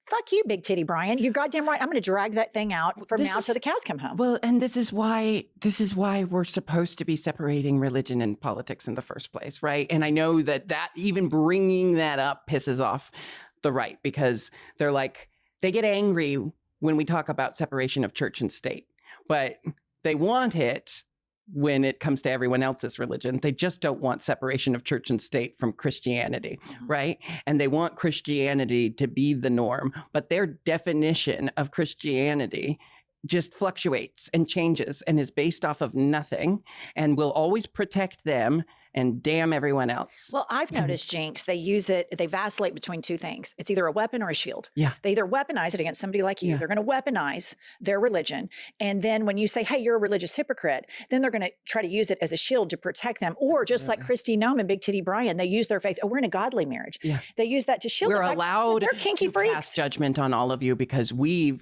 right. Yeah. And that's their whole, That's their whole like platform is we are. But what this should show everyone is not about their kinks or their fetishes or their hypocrisy. Just what you were describing about his ability to support the side that is demonizing people like him because he's got his seat at the table. So screw the rest of us. It's like that shows us that they have no moral center. None. Zero. Nothing is being guided by morality. It's all about how to manipulate the rest of us. So to use the Bible in any kind of way, I believe, is like damning their very souls for the God they claim to worship. You know, if they have any kind of affiliation with the church, they are lost souls at this point, because that's not how religion works. Well, it's how a lot of the religion works in the MAGA world. Yeah. It's exactly how it works. It's forgiveness without any accountability. You know, think about all these mega church pastors that end up, you know, doing poppers with some gay hooker, and then they're snot slinging, crying, and everybody moves on and keeps sending him money and keeps sending him money. And it's story after story after story. But here's my thing. There is an element of the MAGA movement where we have found more and more and more that they ostracize the LGBTQ plus community during the day, and then they fetishize it at night. Yeah. And somebody who grew up in the Bible Belt, when I was in college, I hung out with all gay men, went to gay bars, had a blast. And that was just like my thing. And I had a lot of friends that died of AIDS, and a lot of friends that had uber religious parents. And it was like the torture of their lives to tell their parents who they were, their parents that made them. And so I have a lot of compassion for people that feel like they passively need to be in the closet. Yeah. That's not my business. Mhm. If you feel like at work you need to present a certain way, and then privately, that's your business. But when you are making laws and going to congressional hearings, or you are thumping your Bible during the day, and then at night you're crashing Grindr, that's my fucking business. Yeah. Because, you know what I mean? Like, quit being a hypocrite. Absolutely. Because, well, not only is there the hypocritical aspect of it, but it's just very much like that closet that they're remaining in for their safety is built by the people they've aligned themselves with. Yes. Like, their participation in this group is the reason why they need to stay in the closet, because these are the people who insist on people like us not existing. So it's like, again, it's just like exactly. Is it capitalism that makes people so self-concerned first and foremost, that they like, because we've been raised to just think of get yourself to the top, Hello, Mr. and then Good decide what to Time. do with your money or Welcome. whatever. And if you want, I don't. Okay, I'll tell you what I think. I've thought about this a lot. It's a great question, Jinx. And here's what I think. At least in the Bible Belt states, they have watching merged capitalism with the drag queen Jinx Monsoon beyond the podcast. I've had it. I don't know if you know of either of these of Jinx or this podcast. Okay, good to know. Yeah, welcome. I'm also making some bracelets while watching this. It's good to see you. big church. The two have merged. These churches, these big mega churches, promote a very purity culture. They shame little girls for having, holding hands or French kissing, or heaven forbid, having sex when they're in high school. There's all sorts of LGBTQ plus shaming, while at the same time they're grifting constantly. Yeah. So they have merged this character that they've taken, this brown-skinned Palestinian Jew, Jesus Christ, and they put him through this fucking crazy shape-shifting Talk about thing. it. Now he's like this Aryan capitalist. Yeah. And he's a prick, Yeah. right? And he opposes White empathy. Jesus And so it's a is combination of religiosity, unchecked terrifying. religiosity. And the Democrats have not done a good job checking the right on their escalating religiosity. And we have not done a good job taxing these churches that politicize, demonizing your community. And we really churches have to should have be a strong taxed. opposition party to that, because I pick on Democrats quite a bit, even though I am one, when they see trans people or gay people as a political liability. Yeah, an inconvenience. And they throw under the bus. I've got a mini fight. They're on my not podcast reliable about that with allies. people. They're and so willing and to sell because us out. religion is such a divisive topic. I love that I love that we have always had this facade of separation of church and state, and yet we've known the religion of every president, right? And it's always been a thing. And it's like, even though it's not supposed to play into politics, it has always played into politics. And this is what you're saying. It's like, we have never actually held true to anything we've boasted as a country. And that's the most disappointing thing. And the people in charge right now are just doing it so out in the open that it's like, how have they done it as long as they have without everyone being as angry as we are, you know? Well, you know, one of the biggest lies, aside from like wealth trickling down, is that, oh, religious people are good folk. And I'm like, go live in the Bible Belt and give these people a spin. They're fucking mean. There's just a cruelty to demonizing and otherizing people that I'm located in Utah. Give it a spin. America. Land of the free? Question mark? We haven't played Geoguessr yet, but we will. I already know I'm going to be so bad at it. Yeah, in Utah where I'm located, some of the meanest people I've ever encountered are Mormon. The people who are like engaged in some of like the most nefarious stuff. And that's just like to say all of this repression is not healthy. And then they feel this need to have moral superiority. And it's like, who are you calling on the weekends? Who's in your contacts? Because I'm guessing it's people like me. Go on about this for hours. They just need to watch that one episode of Trading Spouses with the God Warrior. And it's not just the God Warrior, but it's what happens to the hippie lady in the God Warriors community. What happens to her? Well, just they're all being that passive aggressive nice. And one of them says, so do you believe in God or like a higher power? And it's very much like that to me is what religion has always felt like, is like a hierarchy. My mom once told me when I was very little, because I was raised Catholic, I said, what's the difference between Catholics and Christians? And she said, Christians think they're better than us. That was what she It's said. true, though. And I was like, that's religion. That's religion. It's a social status. It's very frustrating. I personally believe we shouldn't raise people in religion. I think it's something you should decide for yourself. What's it like to be Mormon? I've heard very little to build a good character. I mean, that's probably for the best. And I mean, like, affiliate with Mormons. Yeah, so Mormons, Mormonism was started by Joseph Smith.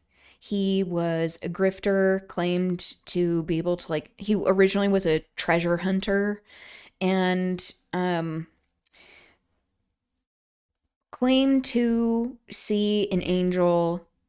No, first he claimed to see Jesus and God, Heavenly Father, when he was 14. And he went around telling people that.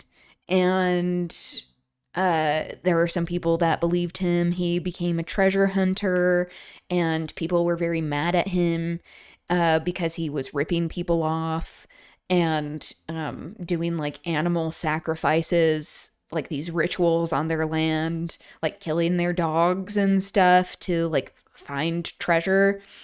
And he tied it into religion eventually, where he was finding these golden plates, which don't exist, by the way, just FYI.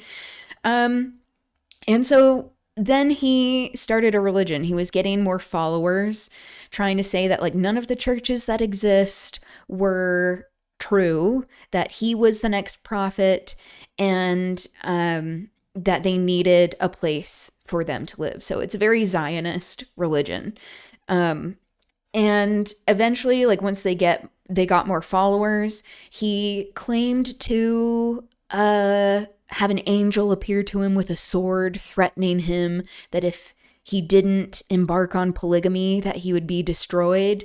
So Joseph Smith then sent off men and young men on missions to go convert, and he would take their wives and their daughters and marry them, and also to like his followers, like the upper people, like the higher ups, and they eventually were like run out of town in a couple of places because they kept trying to and they were taking young women from these neighboring towns and marrying them off, these child brides, for polygamy.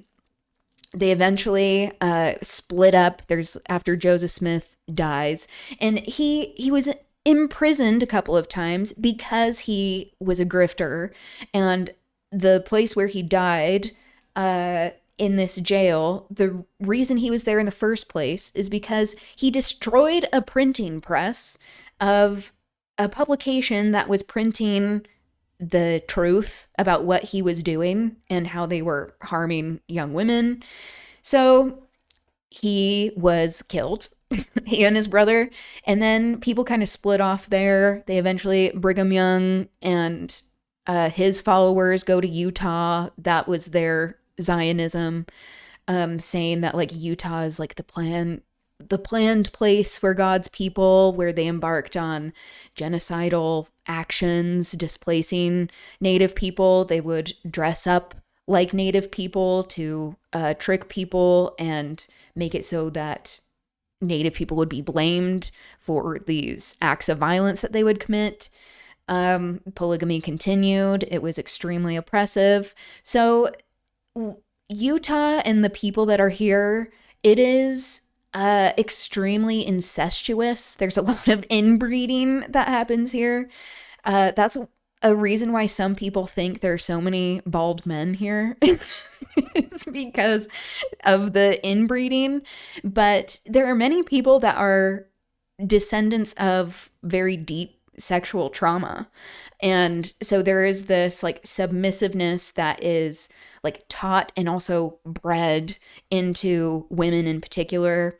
In the church, women don't have any sort of decision-making power in the church. They have like they can have these positions over like other women, but only men are allowed to be like the decision makers for policy, and they are considered to have the priesthood, which is the power of God on earth, supposedly, and that this is used to control women, where they say like, oh, women can't have access to the priesthood unless it's through a man. You don't have the power of God on your side unless it is associated with a man. Polygamy is technically still kind of a thing. Men are allowed to be like sealed, which is like a belief that you're together in heaven after life, and that men can be sealed to multiple women, but a woman can only be sealed to one man. There is a temple that you can do this in, where they do work for the dead, which means people are baptized. It's a very nefarious practice because dead people can't possibly give consent. They have their own religions that, or not, in their own lives, in the lives that they lived. There was a big scandal a bit ago where people were doing this temple work for people who died in the Holocaust, particularly Jewish people. And so it's like, oh, these people died because they were Jewish. What makes you think that, like, you have the audacity to then be like, no, they're Mormon now? Like, what?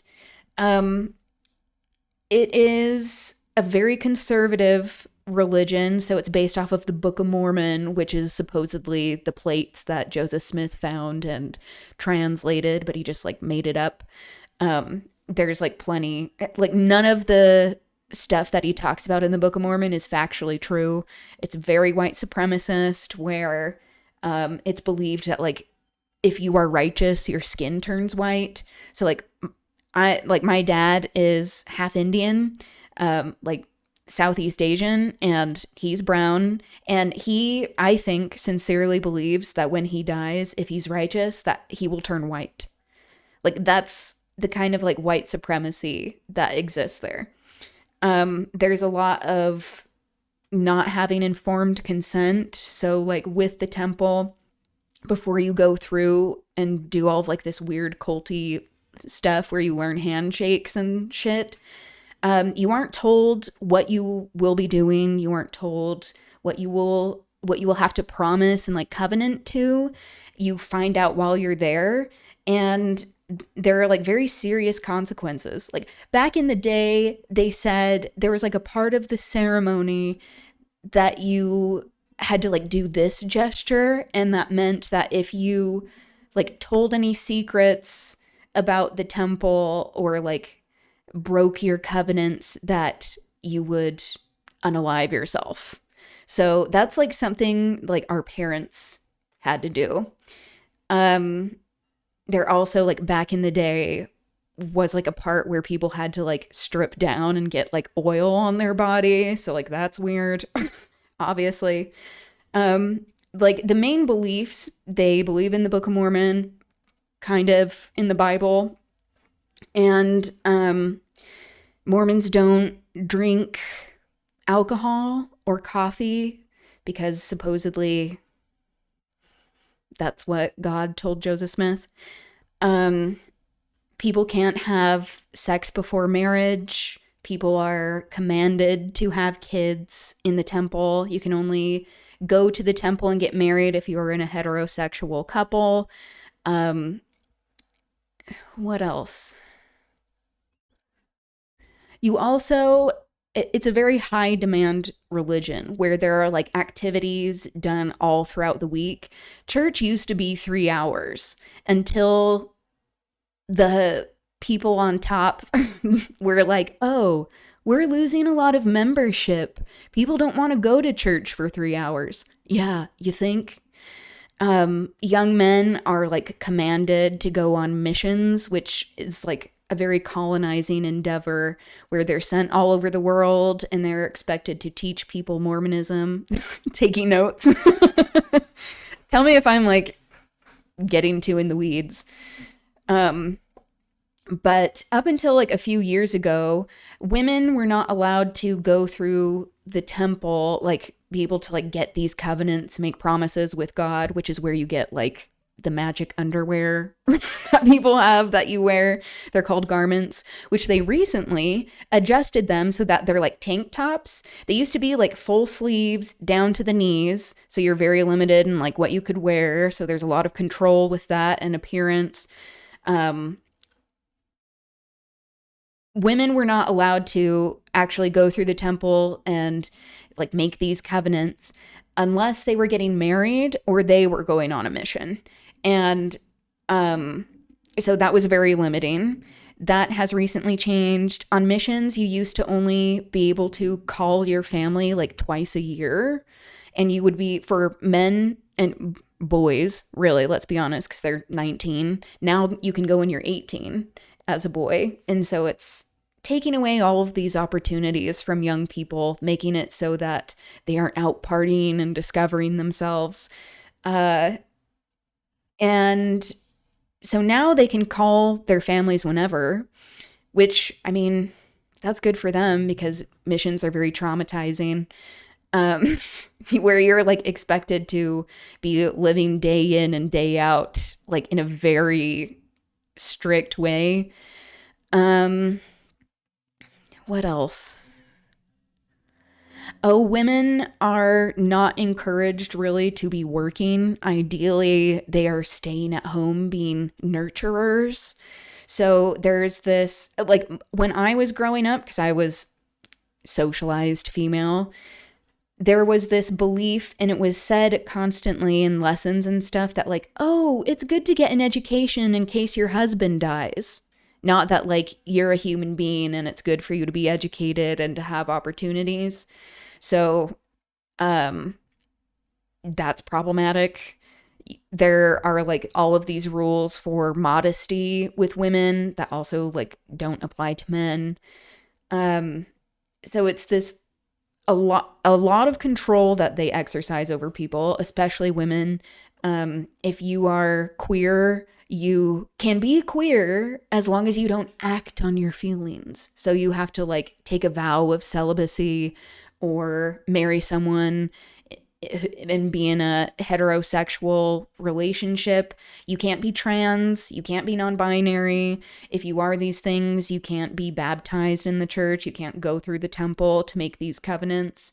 Oh, I'm ruining my mustache. What else? Yeah, there's a lot of ostracizing that happens. So if people leave the church, families don't really talk to them as much. I have a pretty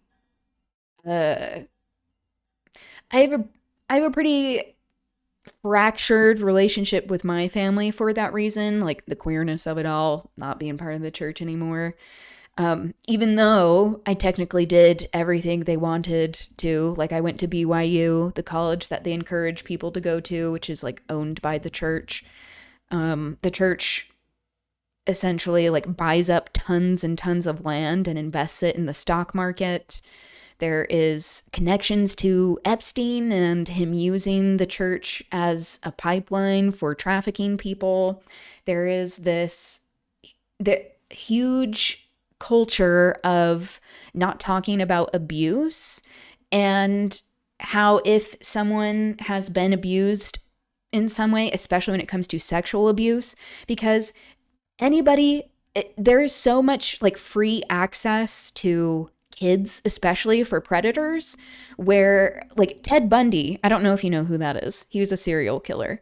He became Mormon and he was baptized and he was able to like convince people that he was okay, and Mormons came to his defense being like, no, he's a good guy, because there is this mentality of protecting their own. A lot of colonizer mentality embedded within the scaffolds of Mormonism. Yes, exactly. Zionism. Yes, but I didn't know he was Mormon. Yeah. Yeah, it's a really bizarre religion, and people get upset if you say it's not Christian because technically it doesn't like fall under the definition under the Nicene Creed, which like defines Christianity, and they're like, "No, we're Christians." It's like, "Okay, cool." BYU is essentially like a marriage camp. Because like once people get home from missions, they are expected to get married right away. You aren't supposed to have sex, you aren't supposed to party, you're supposed to be dating, not just like hanging out. When I was at BYU, there was like an apostle, one of the leaders of the church came and like literally like gave a speech saying that girls needed to dress nicer and wear lipstick. Like that was part of the teachings.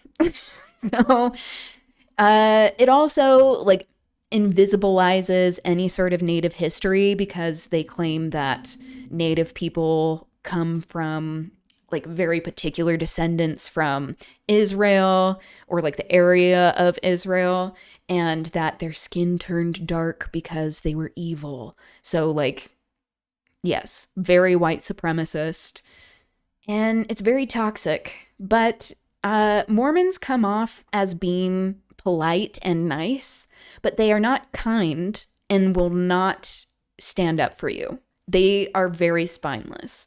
So, like, they're very used to being told what to do. Questions are not encouraged, really. Like, if you have any sort of criticism or even good faith questions that you ask, like, that was something I ran into. Like, my dad told me once after I was asking him some questions, because I was like, what about this? I don't understand this. Like, not trying to, like, rock the boat or anything, just, like, wanting answers to things, because I was like, this is weird. My dad told me that I shouldn't intellectualize myself out of the church. So, like, there's that element. People are taught that you shouldn't really trust sources that don't come from the church. So there's a lot of control over like the media people engage in, like the content that they engage with. And there is this like trad wife type of thing, like I mentioned, where women are expected to stay at home. But like I have 2 older sisters and they have both had kids despite having a lot of health problems. Both of them have almost died from having kids. And they continue to keep doing that because they're told that's really their main purpose in life. And both of them have sacrificed having a career and pursuing even just like hobbies because of this mentality. They, in general, focus on like, oh, we need to serve people, but it comes from this very condescending perspective of like, rather than empowering people, it's about like, oh, this is like helping me get into heaven, essentially. So like a Mormon may help you like take your groceries inside, but if it like something goes down and you need them by your side to like defend you, if you aren't Mormon, they won't do it. Like for the most part, that's pretty standard. They didn't account for the postmodernist thought burgeoning into Aubri's rebirth from the class. Yes. The thing that's so funny is that like part of my deconstructing was really just like,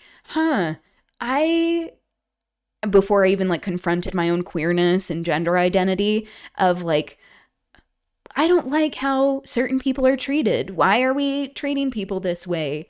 When I was at BYU, my degree is in English, and I specialized in critical literary theory, which is like these different frameworks to look at literature through. And we were reading about Marxism, but we weren't reading about really many feminist movements. It was just like very white feminism that was conservative and like very particular. We certainly did not engage with a lot of race theory or discussions about marginalization. We did not get into at all queer theory. But yet some of us were still queer and feminists despite all of that, even before we got into the school. So we got more education on Marxist theory than we did on feminism. Keep away. I don't know who that is. What is that?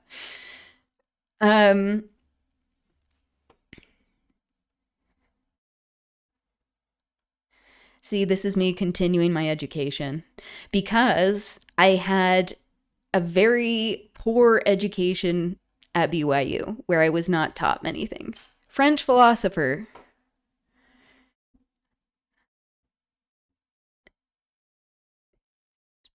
Oh, yep. Post-Marxism. Okay, Nietzsche. There we go. He does look familiar to me. I need to read more of his stuff. Thank you for bringing him up. My education was very incomplete. So, still on my journey of deconstructing things. But I don't know how, like, my parents were surprised when I turned out the way I did. When, like, I wrote a paper at BYU on deconstructing Flannery O'Connor's, like, version of Catholicism and God's grace through Marxism. Like, that was, like, when I was Mormon. Like, wrote a paper like that. So, it shouldn't have been a surprise for them. The writing was on the wall. But, yeah, it's meant to... People like to stay because of this sense of community that they have, where there's like, oh, your kids are, have other friends that they're around, that there's like activities for them to do, that there are people to help take care of them. But like, there's this automatic trust with other Mormons, like people's kids, when there probably shouldn't be, because they're like, oh, you're fine, you're Mormon, so like you're moral. And this is the same kind of mentality that exists in the government. There's really not a separation of church and state here. People bring religion all the time into government work. Like, having worked for the government, I witness this all the time. And how if there's ever an issue, they band together because they protect their own. Yeah, I think one of the biggest hallmarks of Mormons is that there's a lot of bad fashion. The art is horrible because there's like no sense of like valuing diversity, really. So it's like this weird, like very white centric type of art. It's really bad. The music's really bad. Yeah, it's very doomsday as well, where they believe there's like a rapture, like a second coming of Christ. So there's a lot of crossover with like Christian evangelicals, a lot with Zionism. Like there's a park in Utah called Zion's National Park. So like it's embedded in the makeup of the government that was built off of genocide. And government, unfortunately, keep you pivoting around this subject you're trying to get attention on. Yeah. Yeah, with the homeless campus that I was calling about. So, having to be here in Utah, this is not my choice. I would love to live elsewhere, and I have lived elsewhere, but like circumstances led me back here against my will, really. That was just kind of how things turned out. I try to use my knowledge of the people and like the inner workings of the government to educate more on what the circumstances are here, why there is so much conservative policy that I think often gets overlooked, where people look to Texas and Florida and Tennessee as like these main perpetrators of like white nationalist, religious, like Christian nationalist, white Christian nationalist policies. But like Utah is up there. Like, I think one of the first bathroom bills that was against trans people happened in Utah. Like the pride flag was recently banned in not this last legislative session, but the one before that, on government property, any sort of public space. And the day after, I brought in a huge pride flag and put it up in my cubicle, which was like technically illegal. But I don't care because I'm like, well, I'm here. I know how people feel about me anyway. I'm going to do my thing. And I feel like that is worth getting in trouble for. But yeah, it's very high demand, high control, very patriarchal, and it is meant to keep people in through these like more community connections. And it's really sad because when people leave, like what I experienced, you realize that there are a lot of people that their friendships or like care for you is very conditional on you being Mormon.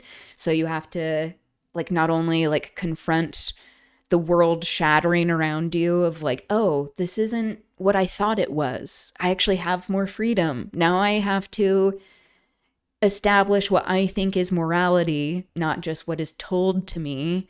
So there's a lot of crossover with Mormons and MAGA, especially where they're used to people telling them what to do and looking to this like demagogue type figure like the Mormon prophet, where all of their behavior is excused, where it's like, oh, he's the mouthpiece of God, if that's a good thing that they're saying. If it's a bad thing that they're saying or doing, they're like, well, people are fallible. So like a lot of the like cognitive dissonance that MAGA people exhibit is rife within Mormonism. So it's a very weird religion. It's very strange. Don't recommend. Not like I think you're going to investigate. But if you are approached by Mormon missionaries, it is okay to be like, no, thank you. And to be pretty firm with them because they follow these very like high pressure sales tactics. A lot of people, when they get back from missions, end up going into like pest control sales or like solar panel sales because it's basically the same thing, but with religion, what missions are like. So, yeah. I don't know if that's helpful or you get more of an idea. There's a South Park episode about Joseph Smith that's honestly like very historically accurate. I feel like I learned way more about the real history of Mormonism from that because I saw it when I was in the church, and when I was in it, it made me uncomfortable because I was like, oh, it's criticizing, but it's very funny. So if you're interested in looking at that more, feel free. But if you have any other questions, I'm pretty open about it. Oh, in the temple, they give you like a new name and you're not supposed to tell anyone. And unless So wives are supposed to tell their husbands, but husbands don't tell their wives their secret name. My name is Rhoda. So you all know my name. My partner, I mean, my spouse, I like to say partner because it's less heteronormative, less like patriarchal as well. His name is Nimrod. So like, we don't care. Don't care. There was one time I like wore some of the temple clothes. This is very sacrilegious, but that was why it was fun for me. I rolled a joint from one of the Book of Mormon scriptures and smoked it in the temple regalia. That's a highlight for me. It's interesting. Carter the streamer would talk about it occasionally. Oh, that's interesting. Good to see you. Costanson. Cosine tangent sine. A new name too. Yeah, so like technically you don't go by that name, but it's supposed to be used for like when like Christ comes again and your husband resurrects you with the power of God.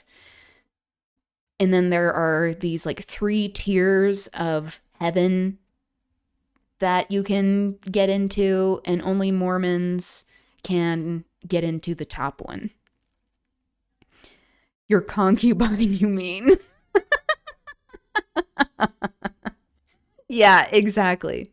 But kind of like what they're talking about here in this podcast, it's true. The more extreme Mormons are, the more they tend to be getting up to all of this nonsense on the weekends or in their private life. Like, there is a lot of porn addictions because of all the repression. There's a lot of like substance use that just is demonized and not like pushing people towards actual like recovery and addressing it medically and with therapy and like with science. There are plenty of people that don't believe in evolution. Yeah. Yeah, there's a lot of crossover with white evangelicals for sure. Maybe not the speaking in tongues, but it might as well. I do talk about it sometimes, mostly to like shit on the culture or lack thereof, let's be honest. But yeah, if you have any other questions, let me know. It's a weird place. It's a weird place. Especially Utah Mormons. Everyone is just like more extreme because it's just the like accepted status quo or culture. They pigeonhole those who surround them as a higher authority from their own purview. Yeah. Yeah, it's very weird. But like our Governor Cox, flaccid Cox, because he's spineless, he brings up religion. He talks about how like religion is under attack. He has been all over the map when it comes to like queer rights, and that is intentional because he wanted to be like outwardly facing, supposedly accepting, but in policy he signed the bill for the bathrooms. He signed the bill to remove pride flags. So there's a lot of hypocrisy and a lot of like presenting yourself as one thing but doing another. You encapsulate my query most recently. Okay, cool. Yeah, there are some creators as well, like some content creators that are ex-Mormon that I can point you to. Yeah, it's weird, but at least entertaining to be watching or to be learning about. So yeah, if you have any questions, let me know. at a certain age, like everything else. Completely agree. I have a hot take on this. I would even argue that the religion that I grew up around, and my parents were atheists, so they spared me from this trauma and this abuse. But I would say that the kids that I grew up around, I'm going to speed this up a bit. what their parents did to them is child abuse. Yeah. Telling them you're not born good, you're born bad, you need to be saved. I had a boyfriend who was 16 years old. Mother caught him beating off. She grounded him for 5 months and shamed him for fucking masturbating. And so I just think masturbation in Mormonism as well, that is very looked down upon. You're expected to go to like your church leader and confess that. And these are minors, by the way, where they're talking to an adult man who is just like one of their neighbors in their neighborhood, because that's how all of these like callings work. It's all volunteer. People give 10% of their wages to the church and then are also expected to provide all of this free labor. You also have to pay to go on missions, by the way. You don't get paid. It's all, you not only have to volunteer to go, you have to pay your own way. The brainwashing is very intense. Like, I remember, like, I masturbated. Like, I mean, we're human. And feeling super, super guilty. Or, like, I had a boyfriend. I didn't call him a boyfriend because, like, people have all of these different ideas of if that's acceptable or not, that you should only do that when you're 18 and wanting to, like, date to get married. Like, making out with him. I, like laying on top of him, that was like a sin I confessed to one of my bishops. I felt so guilty.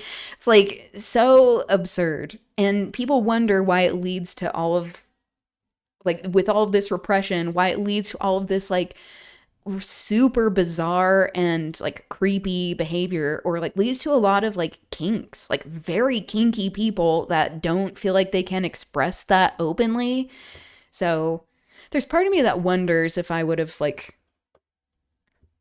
well, this is partly because of all the repression. If I had just like been allowed to be me, who knows where I would be.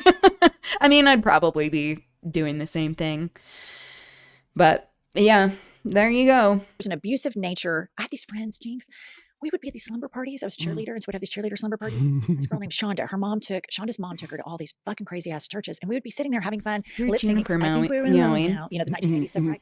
And she would go, the door is open for her, but if it's not open to the like there was a right demon, and she believed in all this centimeter, she like doesn't come in, even though she can like push it with abuse. To tell a child that demons are after them, you're born bad. Go open it. I'm with you on that. I was raised thinking all my dead relatives were watching me at all times. So I was like my self police, because I was like, if I do this, great grandfather Irwin is watching me do this. You know, that scared me out of masturbating for a long time. Stage fright, a little bit of stage fright. Okay, Jinx, I've been remiss in asking you, what have you had it with? Okay, I've had it with traffic, cars, car culture at all. We've talked about capitalism and our country's obsession with cars. I mean, like, the traffic is one thing. It's like, there would be, you know, like, nobody drives because there's too much traffic. You know what I mean? New York's nuts. LA's nuts. I'm from Portland, where you can walk across the city in 2 hours on your own, you know? But what I'm most upset about is just how sometimes patriarchal she does this thing where business she gets a look in her eye, and I know that she wants to like jump up, so she'll jump up on my shoulder and I'll catch her. She almost did that, but backed out. Huh, Tiny? Hi. Funny, this convo kept reminding me 2 fave quotes over the past month. Ooh, do tell. What are these quotes? Fuck organized religion. That's just me. Hi, Buck. Come here. Associated their worth with their car so much. And I've really come to awareness of this on the dating apps, because every straight identified man has a picture of him with somebody's kid, which shows you he's good with kids, with his car or his motorcycle to show you he has one. And then depending on where I am, with his gun, you know, to show you he's got that too. But the car is as important as being good around kids.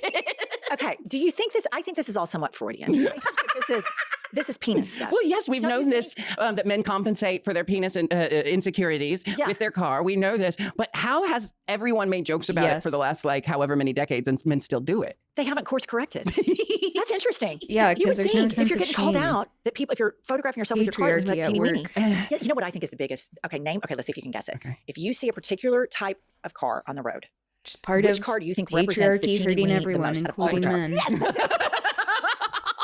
100%. Every time I see Cybertruck, one. because no one drives a Hummer anymore. Right. And I think, I don't just think teeny weeny, I'm thinking micro peen. Cybertrucks are like, here's the thing that has blown my mind. Cybertrucks. I saw one woman driving a Cybertruck, horrendous. and I really, like, when I see a man drive a Cybertruck, I want to yell, "You fucking asshole!" Sweating the word out of But the I saw a woman gross material getting of the into the driver's seat of a mind. Cybertruck, and I just wanted to be like, "Et tu?" like really? What is this car offering you, lady? I like that. Their own. That's fascinating. The women with the Cybertrucks. But the only way to undo racism is to consistently identify and describe it and then dismantle it. Yes. The attempt to turn this usefully descriptive term into an almost unusable slur is, of course, designed to do the opposite. Love that. To freeze us into inaction. Ibram X. Kendi. Yes, it's to co-opt language and make it so amorphous so that people can use it for their own whims rather than addressing it. I love both of those quotes. Thank you for sharing. I'm gonna copy these. Just a moment. Yeah, once I was deconstructing Mormonism, it made me deconstruct a lot of beliefs and realize, like, oh, this translates into political beliefs, and how do we deconstruct that? I love those quotes. Very cool. I've also had it with, why are politicians allowed to own businesses? Just why? Just why? This used to not be a thing. So Jimmy Carter, he had a peanut farm. Oh, this guy.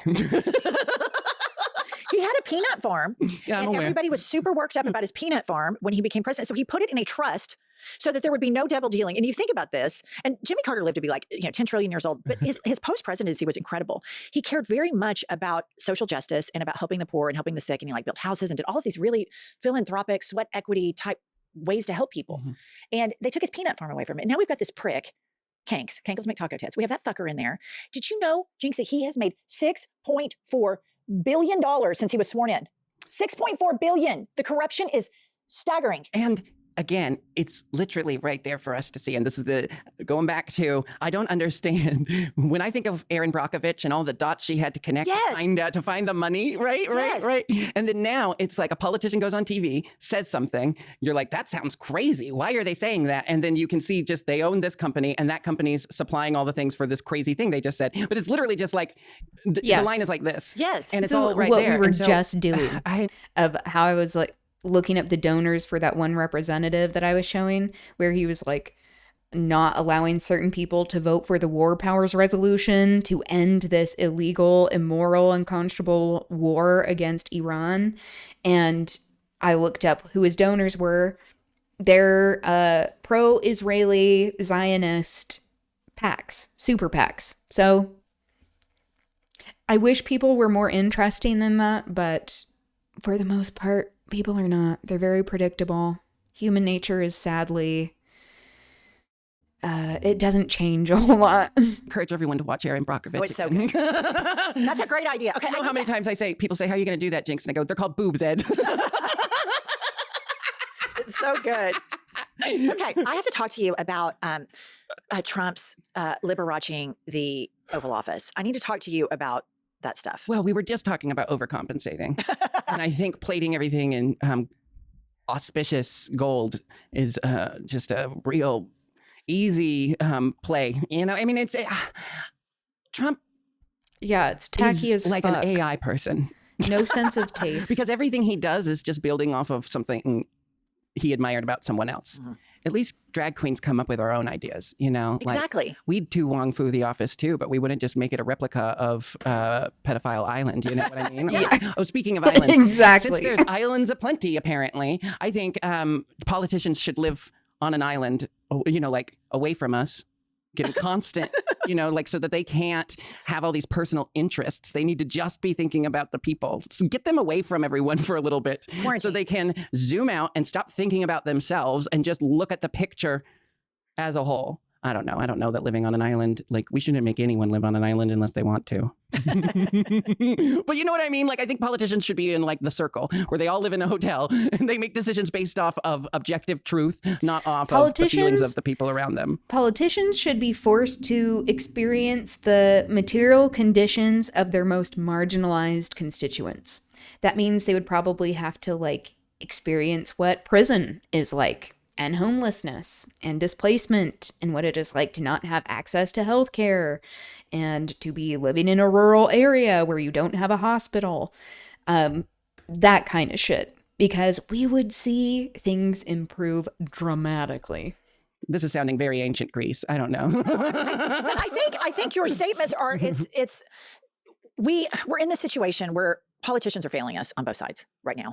And so your idea to quarantine them, I think, is just self-preservation. Get them away from us. Yes. They're doing more harm than good. They're not helping us. And you see this, obviously, the MAGA politicians are fucking awful, horrible people. And it's bizarre to see the villains celebrated, like in the MAGA world, how they prop these people up. But then on the Democratic side, I've just been really sad that we don't have like a really big, robust opposition. And I've been sad that people entertain the idea of engaging in this rhetoric about trans people and giving it. You don't have to meet someone halfway when they're pure evil, right? Like we're trying to. Exactly. And that's something, the mistake that establishment but like reprehensible action or lack of action that establishment Democrats have done of just constantly selling out the human dignity ceding ground to these fascists on human rights issues of like, oh, we shouldn't have segregated bathrooms because that's what that is. We shouldn't be legislating people out of public life and existence, forcing people to detransition. Again, the parental rights people. How is it that you can impose your beliefs on what healthcare another child who is not yours gets? That's not your business, bitch. But that's just standard for these conservative people, but especially the ones who are driven by religion, especially these nationalist religious people. Owe them. Their logic has been spewed at us for the last however long. They've said what they have to say on the topic. Like, we know how they feel about it. It is factually incorrect. It's harmful. Yeah. It kills people. Yes. It is scientifically the opposite of what every doctor has told them in their own studies, and yet they still make the wrong choice. We have examined this issue enough. They're wrong. We don't have to meet them in the middle. Why are we trying to justify treating any human being and or citizen like less than the rest? Because that is literally the opposite of what America. Hello. This is the facade I'm talking about. Like, the it has opposite never been of true what because there's Christ always been one taught. class that gets thrown under the bus at election time. And through the years it changes. And right now it's trans people, but it's been Black people. It's been immigrants from everywhere. It's been women. It's like they People just with find a new group disabilities. to blame everything on. And to try to meet them in the middle is to try to justify cruelty and inhuman behavior. It's platforming bigotry.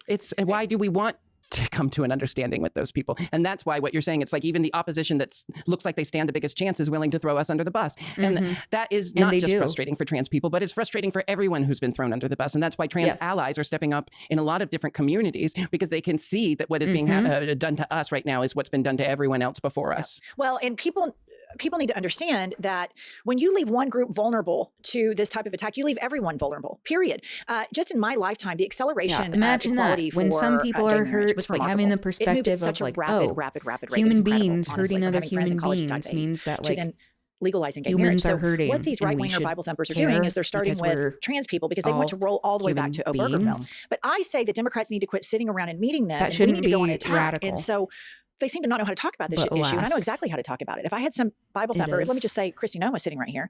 I'd say, Christy, why are you so obsessed with genitalia? What's all that about? It seems like the MAGA movement is always obsessed with gay books, drag queens, genitalia, gay sex, grinders crashing left and right. What's all that about? Because we don't have a problem with that on our side. We let everybody be who they want to be. Why are y'all so obsessed with the genitalia of other human beings? And they need to get aggressive about it. And even Christy knows Yeah, right it's fucking now, I mean, creepy. I'm It's waiting to see how she creepy, separates the herself way from her they husband. are she's asked constantly for thinking prayers. about other We're on, people's like, we're on a bodies week of and emotional sex prayers, lives. And Like, so, but here's the thing: is like when stop. you start a witch hunt, when you give people the right or the ability or the power to ban anything, you give them the power to ban anything. Everything, yeah. Like, and it is just a matter of time until they have a problem with your community. What happens if they succeed and trans people are banned from America? First of all, we can't even do that because trans people will exist whether we do it openly or not, because we always have and we always will. That's just a fact. So, but what happens if they do effectively ban trans people from public view? What happens then? They have to blame everything on someone else, and who knows which community that will be. I mean, it's already immigrants and trans people, right? And how long? And we're already seeing an attack on women's rights because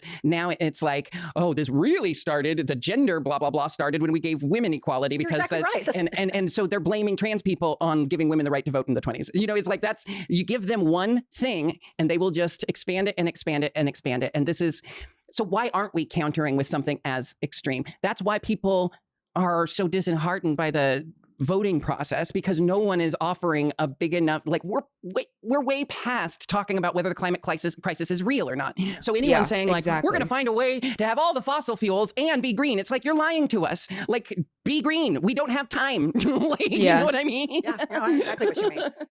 This episode is sponsored by BetterHelp. Listener, there is nothing worse than the paralysis of financial anxiety. I've heard some Financial shady stress affects things far about more than our bank BetterHelp. accounts.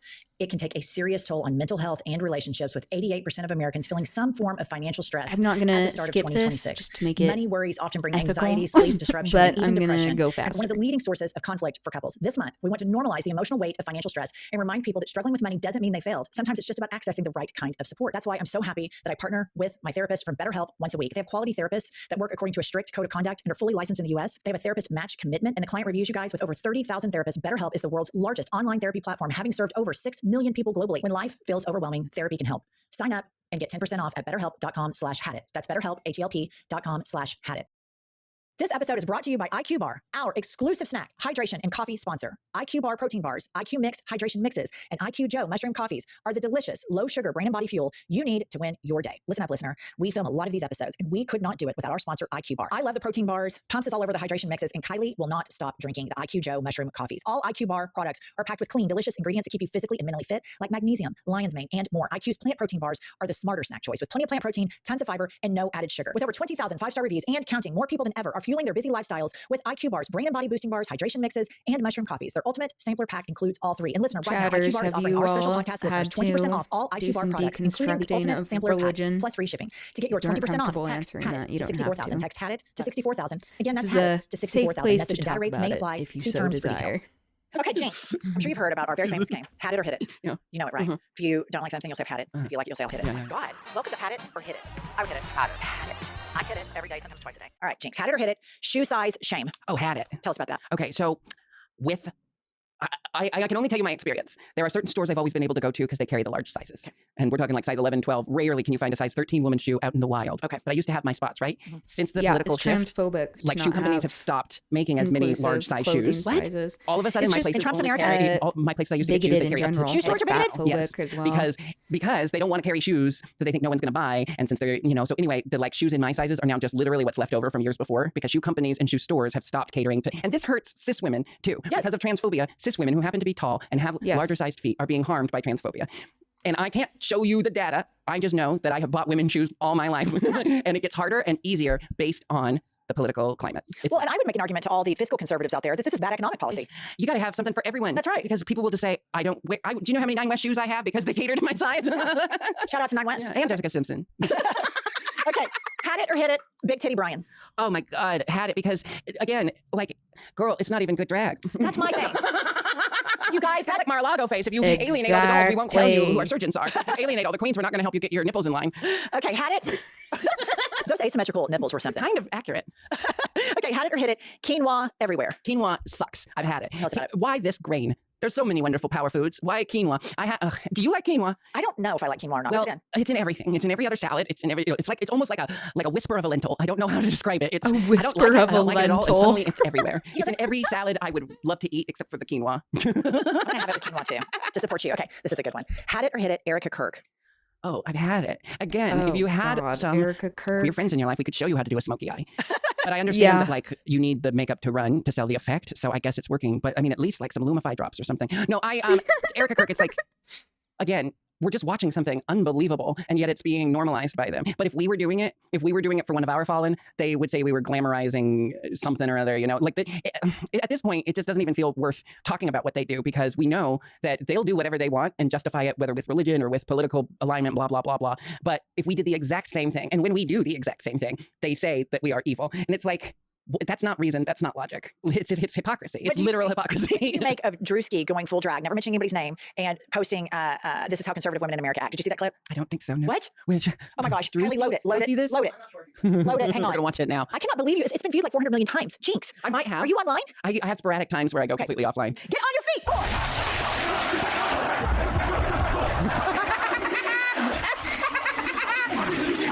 We're praying for all the soldiers and troops.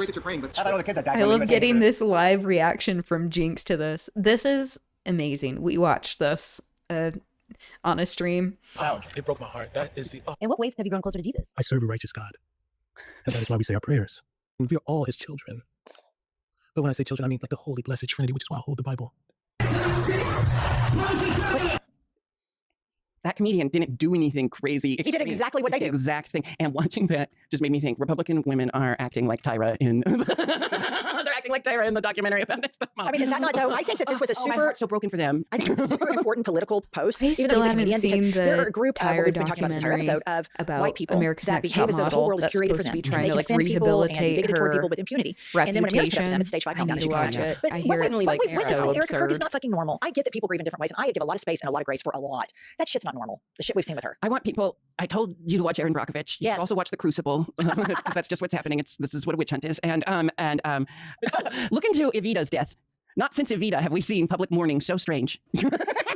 Yes. Oh my Evita. God. That's Okay, really had it or hit it, skincare discourse. accurate, I think. I've had it because it's like, oh my gosh, I'm seeing that like now, like you have to do 15 things before you go to bed and 15 things when you wake up. And I'm like, people always compliment me on my skin and I do almost nothing. I wash it. I shave it because that's something I deal with. Amazing. And then I put some oil on it and I'm good to go. You're good to go. Okay, last one. Had it or hit it, the United States of America. Oh, I've had it. That's why I'm going to London to go play Judy Garland this spring at the Soho Theatre, Walthamstow. End of the Rainbow. When does it start? It starts in May through June. It's a limited run. I think it's only slated for 6 weeks right now, but it's a really, really wonderful play. It's about the end of Judy Garland's life, so it's pretty heavy, I'm but it's so also glad. beautifully written. And if you saw So Renee Zell- Jinx played Judy Garland on Snatch Game, on the returning queen season of RuPaul's Drag Race, which she won and did a phenomenal job. That Snatch Game is legendary, where she plays Judy Garland. Like, I grew up loving Judy Garland, loving The Wizard of Oz. Like, these queer connections. I'm like, oh, that makes sense. It's hella queer. But yeah, she is going to play Judy Garland on the West End in London.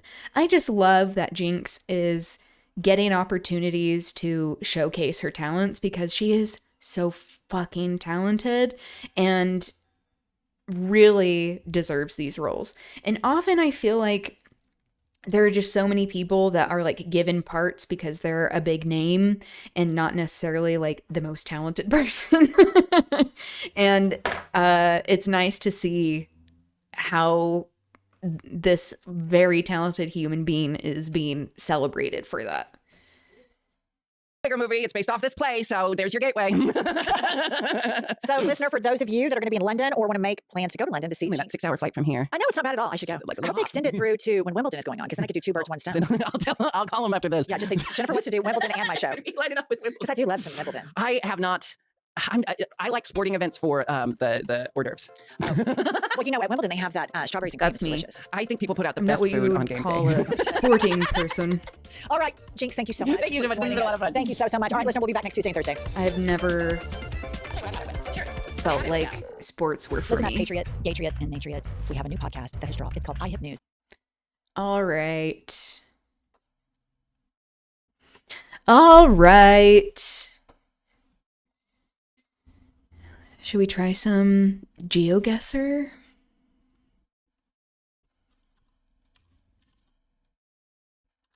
I've never done this before. I'm not going to do it for too long just so I can get to the reading, but I'm shiny as fuck. This is what happens when you have oily skin.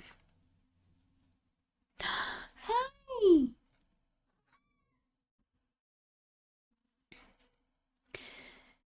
Yes, just finished feeding the cats. Oh, are they still shedding? Which one was it? Ghibli? I think it was Ghibli, because Gamora's the girl, right? How are they doing?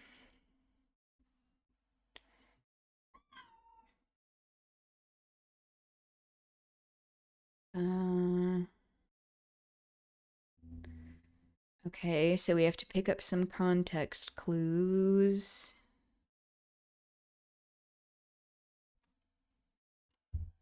This looks like it's in the US. Well,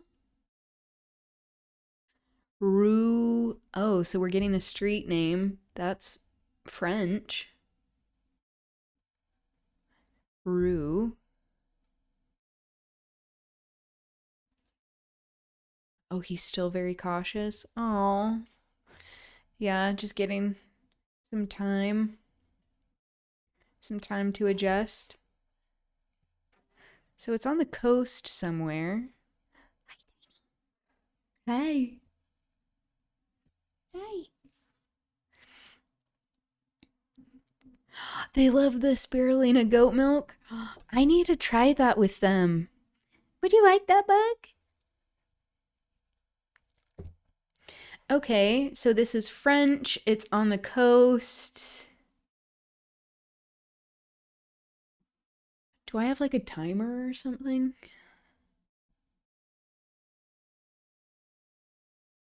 That could mean a lot of things, though. I mean, they're colonizers, so...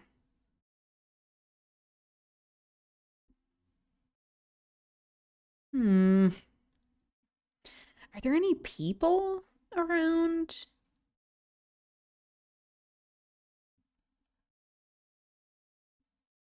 Whoa, that was a big jump.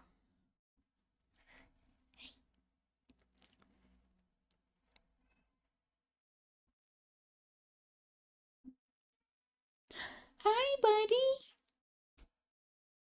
They're both coming in to say hi. Hi.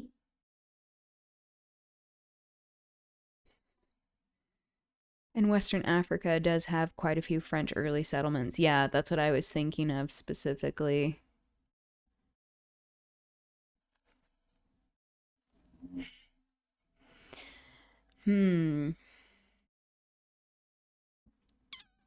Okay. I mean, if it's already zooming in on Africa, is that a hint or no? Somewhere in Quebec. True. Is there like a lake in Quebec? Quebec?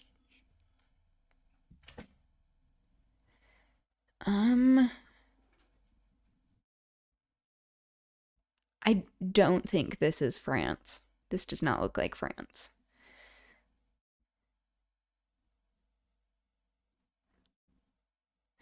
Oh, okay. Yeah, maybe this is in Quebec. I agree. This looks like it's in North America. Okay. Oh, whoops. Can I zoom in? Or is this is it?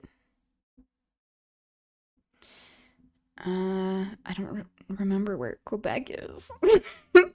Okay, we'll give it a shot. Oh, it was in Quebec. You were right. Good job. Except I was pretty off.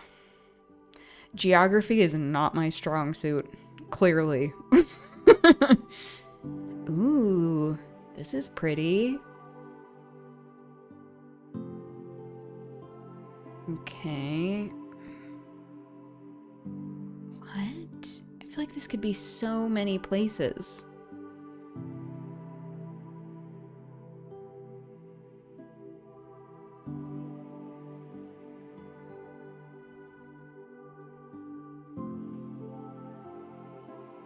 Well, Laval, outside Montreal.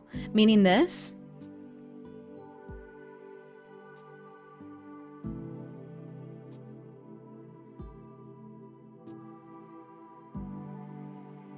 I don't know where this is.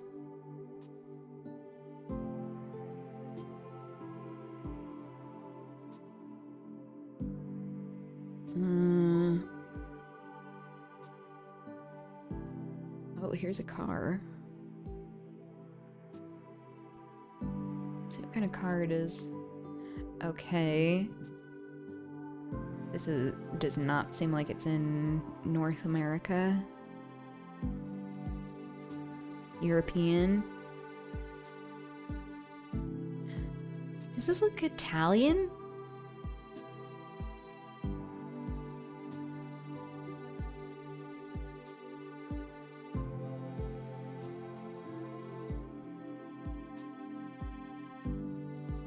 Okay, what is this house? Guess this may be more telling.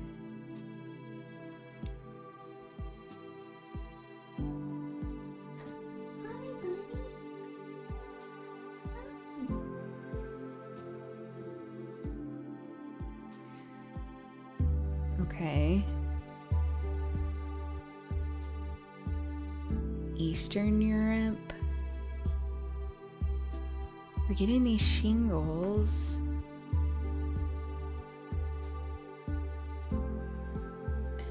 That can be pretty common in Denmark, but this doesn't really look like Denmark.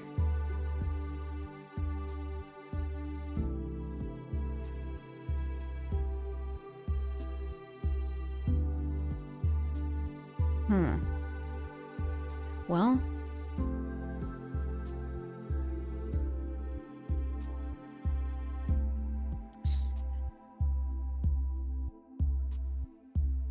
I don't know if this is Spain. I don't think that's Norway. I think it's Sweden either.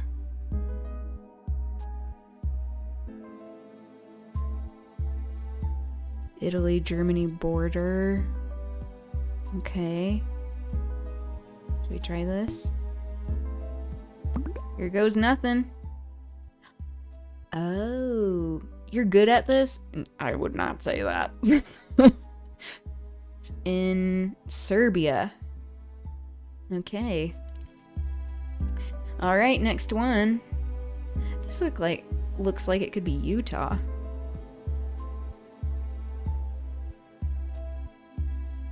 BC5. BC5. That mean British Columbia? This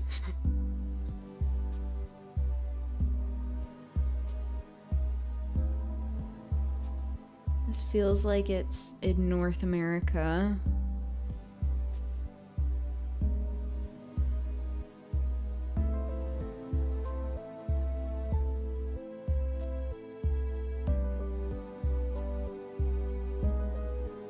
Whoops.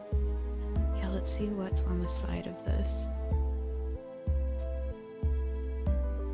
Will it not show? Transport.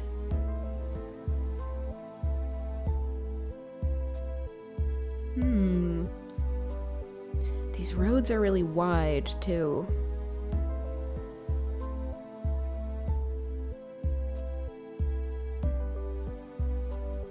$200 Is this another place in Canada, do you think? Would they do that?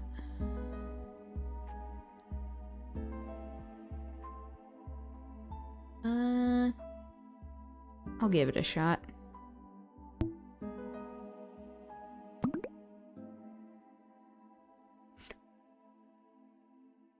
It was in Canada.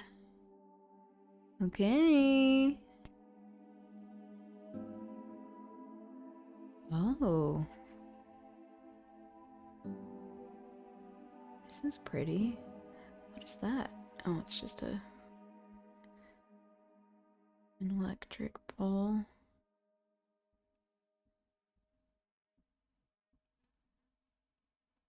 Look like ferns.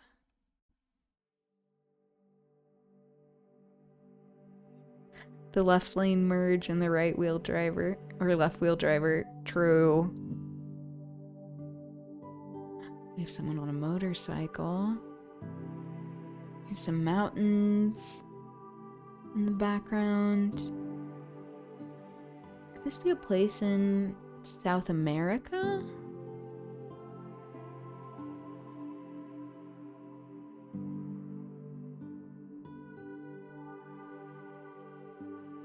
We're in Malaysia? Okay, I'll trust you on that. Where is Malaysia? I don't know where this is. I'm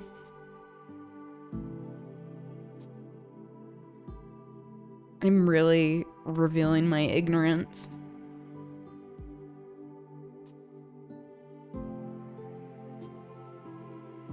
I should know this. Is it like around here? I'll try. Oh.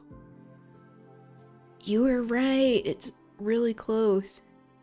Singapore. Okay. Could have been worse. Yeah. Especially if I was guessing on my own. More mountains. This is Pine Creek. Okay, so in English. This looks like it could be in Utah or like Colorado.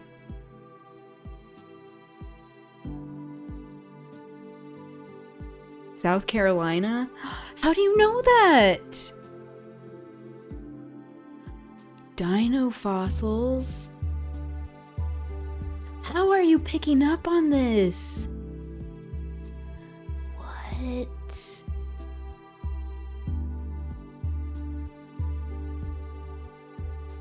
Okay, I'm going with that. South Carolina. Right here. It's in California. I wasn't gonna guess that though. Okay, I'll do one more and then I'll get to the reading. Hi!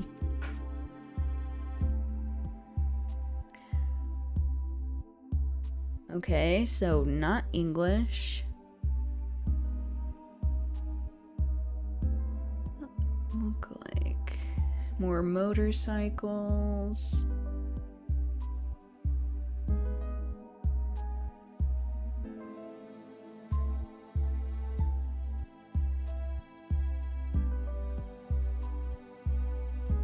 I think this is a place in Africa.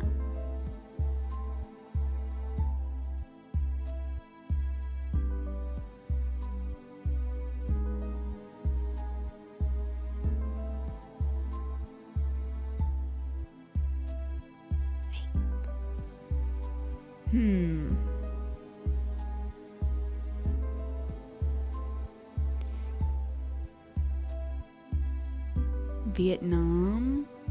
True.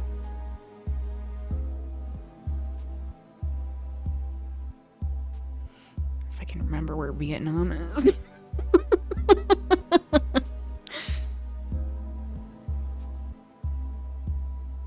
Isn't it like right here? Oh no!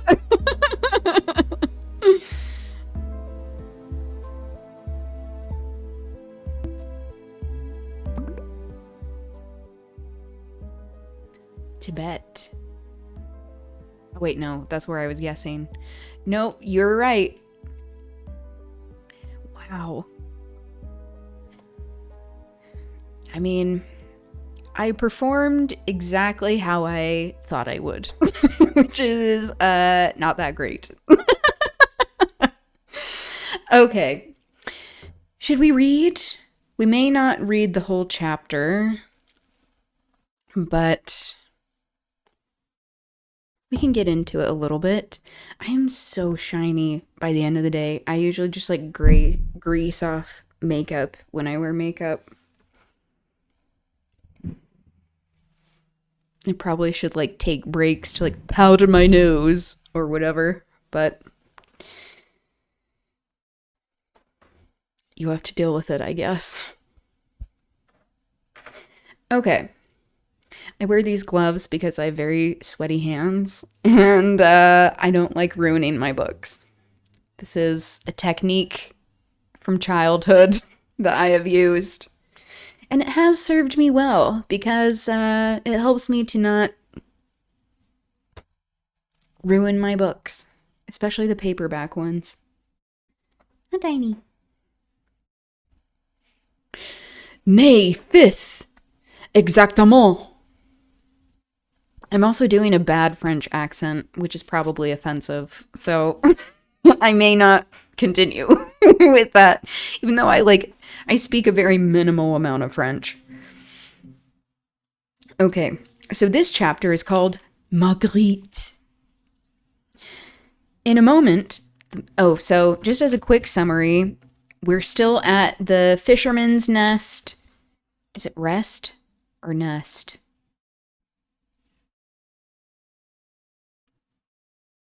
The Fisherman's Rest.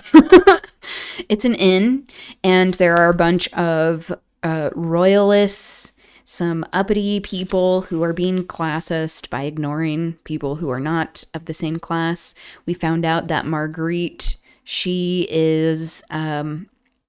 turned someone in France to the people, what is it, the Committee of Public Safety.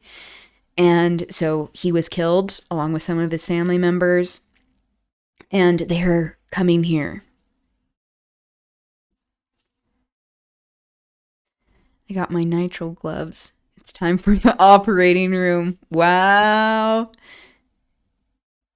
I got my questionnaires open to follow through. Wait, what do you mean? Your questionnaires?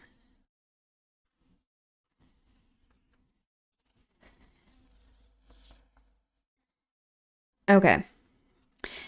In a moment, the pleasant oak-raftered coffee room of the inn became the scene of hopeless confusion and discomfort. At the first announcement made by the stable boy, Lord Antony, with a fashionable oath, had jumped up from his seat and was now giving many and confused directions to poor, bewildered Jellyband, who seemed at his wits' end what to do. Antony, what voice did I do for him? For goodness sake, man, admonished his lordship. Try to keep Lady Blakeney talking outside for a moment while the ladies withdraw. Zounds! Which is an expletive meaning God's wounds. How offensive. He added with another more emphatic oath. This is most unfortunate. Quick, Sally! The candles! Shouted Jellyband, as hopping about from one leg to another, he ran hither and thither, adding to the general discomfort of everybody. The Comtesse, too, had risen to her feet, rigid and erect, trying to hide her excitement beneath more becoming sang-froid. She repeated, which is like, cold blood, frozen blood. She repeated mechanically, I will not see her. I will not see her. Outside, the excitement attendant upon the arrival of very important guests grew apace. Good day, Sir Percy. Good day to your ladyship. Your servant, Sir Percy, was heard in one long, continued chorus with alternate, more feeble tones of, Remember the poor blind man, of your charity, lady and gentlemen. Little reading aid through quizzes. That's cute. I love that.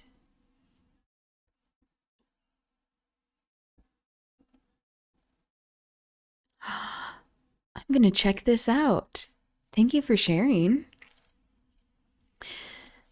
Then suddenly a singularly sweet voice was heard through all the din. "Let the poor man be, and give him some supper at my expense." The voice was low and musical, with a slight sing-song in it, and a faint soupçon of foreign intonation in the pronunciation of the consonants.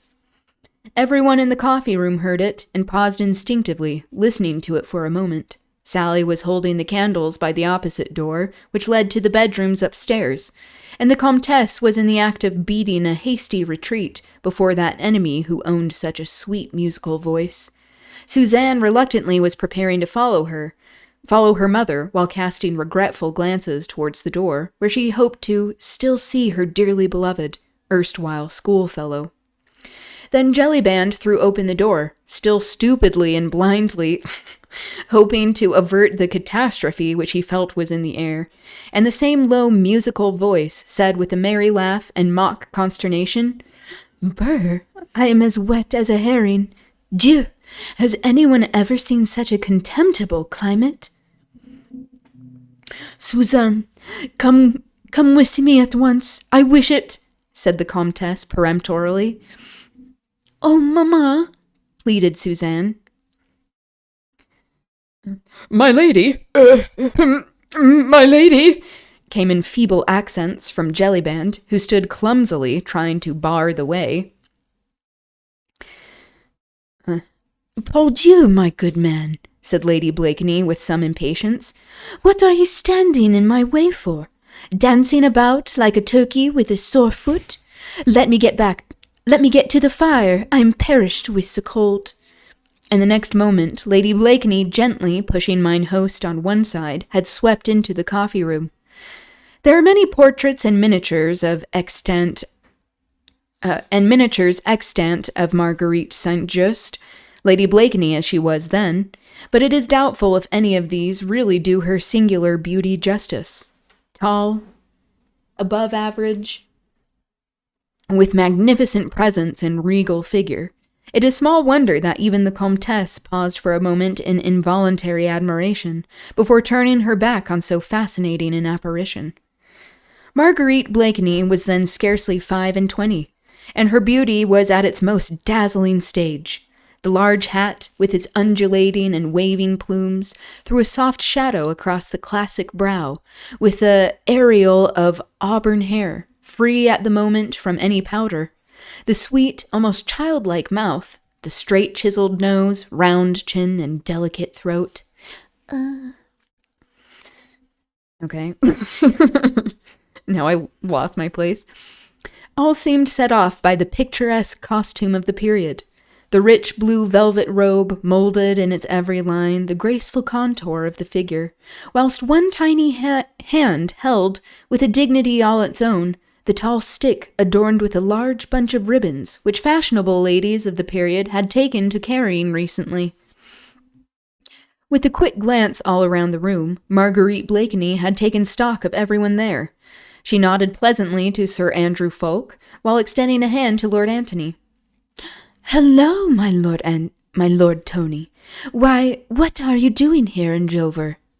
she said merrily.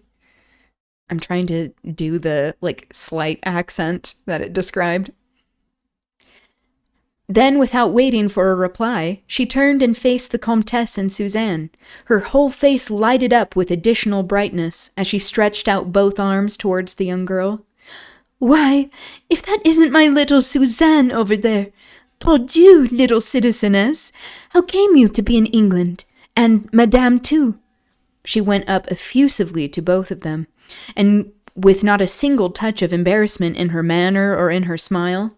Lord Tony and Sir Andrew watched the little scene with eager apprehension. English though they were, they'd often been in France, and had mixed sufficiently with the French to realize the unbending hauteur, the bitter hatred with which the old noblesse of France viewed all those who had helped to contribute to their downfall. Armand Saint-Just, the brother of beautiful Lady Blakeney, though known to hold moderate and conciliatory views, was an ardent Republican. His feud with the ancient family of Saint-Cyr, the rights and wrongs of which no outsider ever knew, had culminated in the downfall, the almost total extinction of the latter. In France, Saint-Just and his party had triumphed. And here in England, face to face with these 3 refugees driven from their country, flying for their lives, bereft of all which centuries of luxury had given them, there stood a fair scion of those same Republican families which had hurled down a throne and uprooted an aristocracy whose origin was lost in the dim and distant vista of bygone centuries. She stood there before them, in all the unconscious insolence of beauty, and stretched out her dainty hand to them as if she would, by that one act, bridge over the conflict and bloodshed of the past decade. "Suzanne, I forbid you to speak to that woman," said the Comtesse sternly, as she placed a restraining hand upon her daughter's arm. She had spoken in English so that all might hear and understand. The 2 young English gentlemen, as well as the common innkeeper and his daughter, the latter literally gasped with horror at this foreign insolence, this impudence before her ladyship, who was English now that she was Sir Percy's wife, and oh, so is that how it works with marriage? You just become the nationality of your spouse?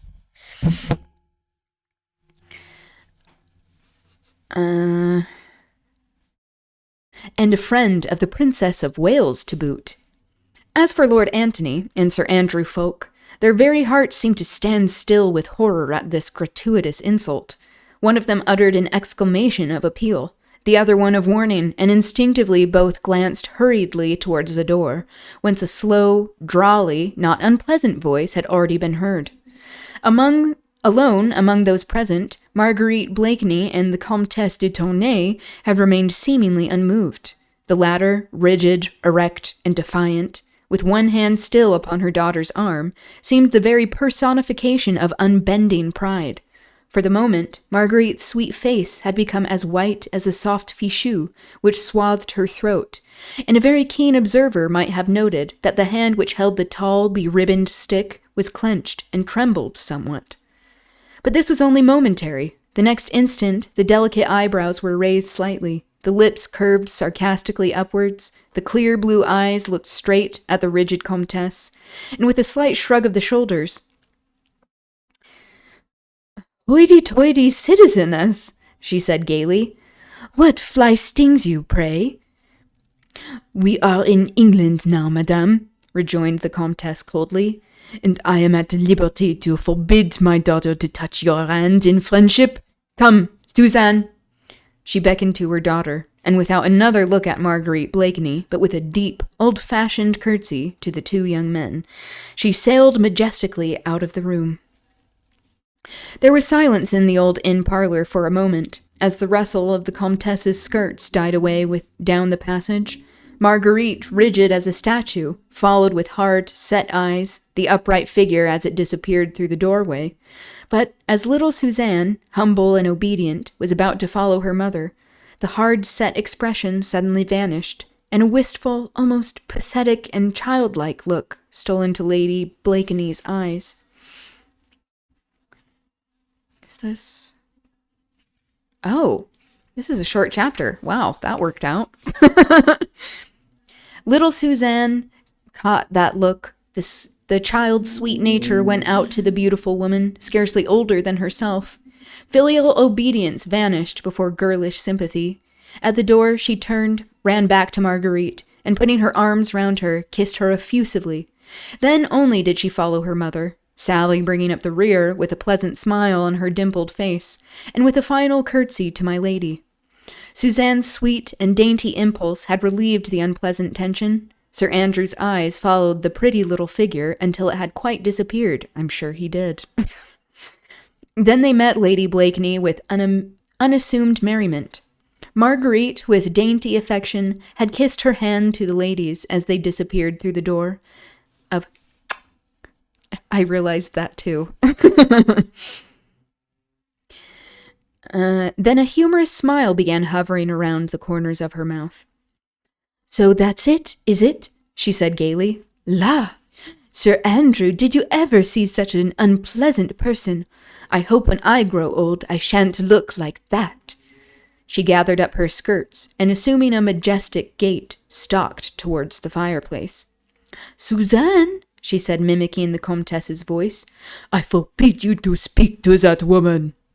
The laugh which accompanied this sally sounded perhaps a trifle forced and hard, but neither Sir Andrew nor Lord Tony were very keen observers. Okay. The mimicry was so perfect, the tone of the voice so accurately reproduced, that both the young men joined in a hearty, cheerful "Bravo!" Okay.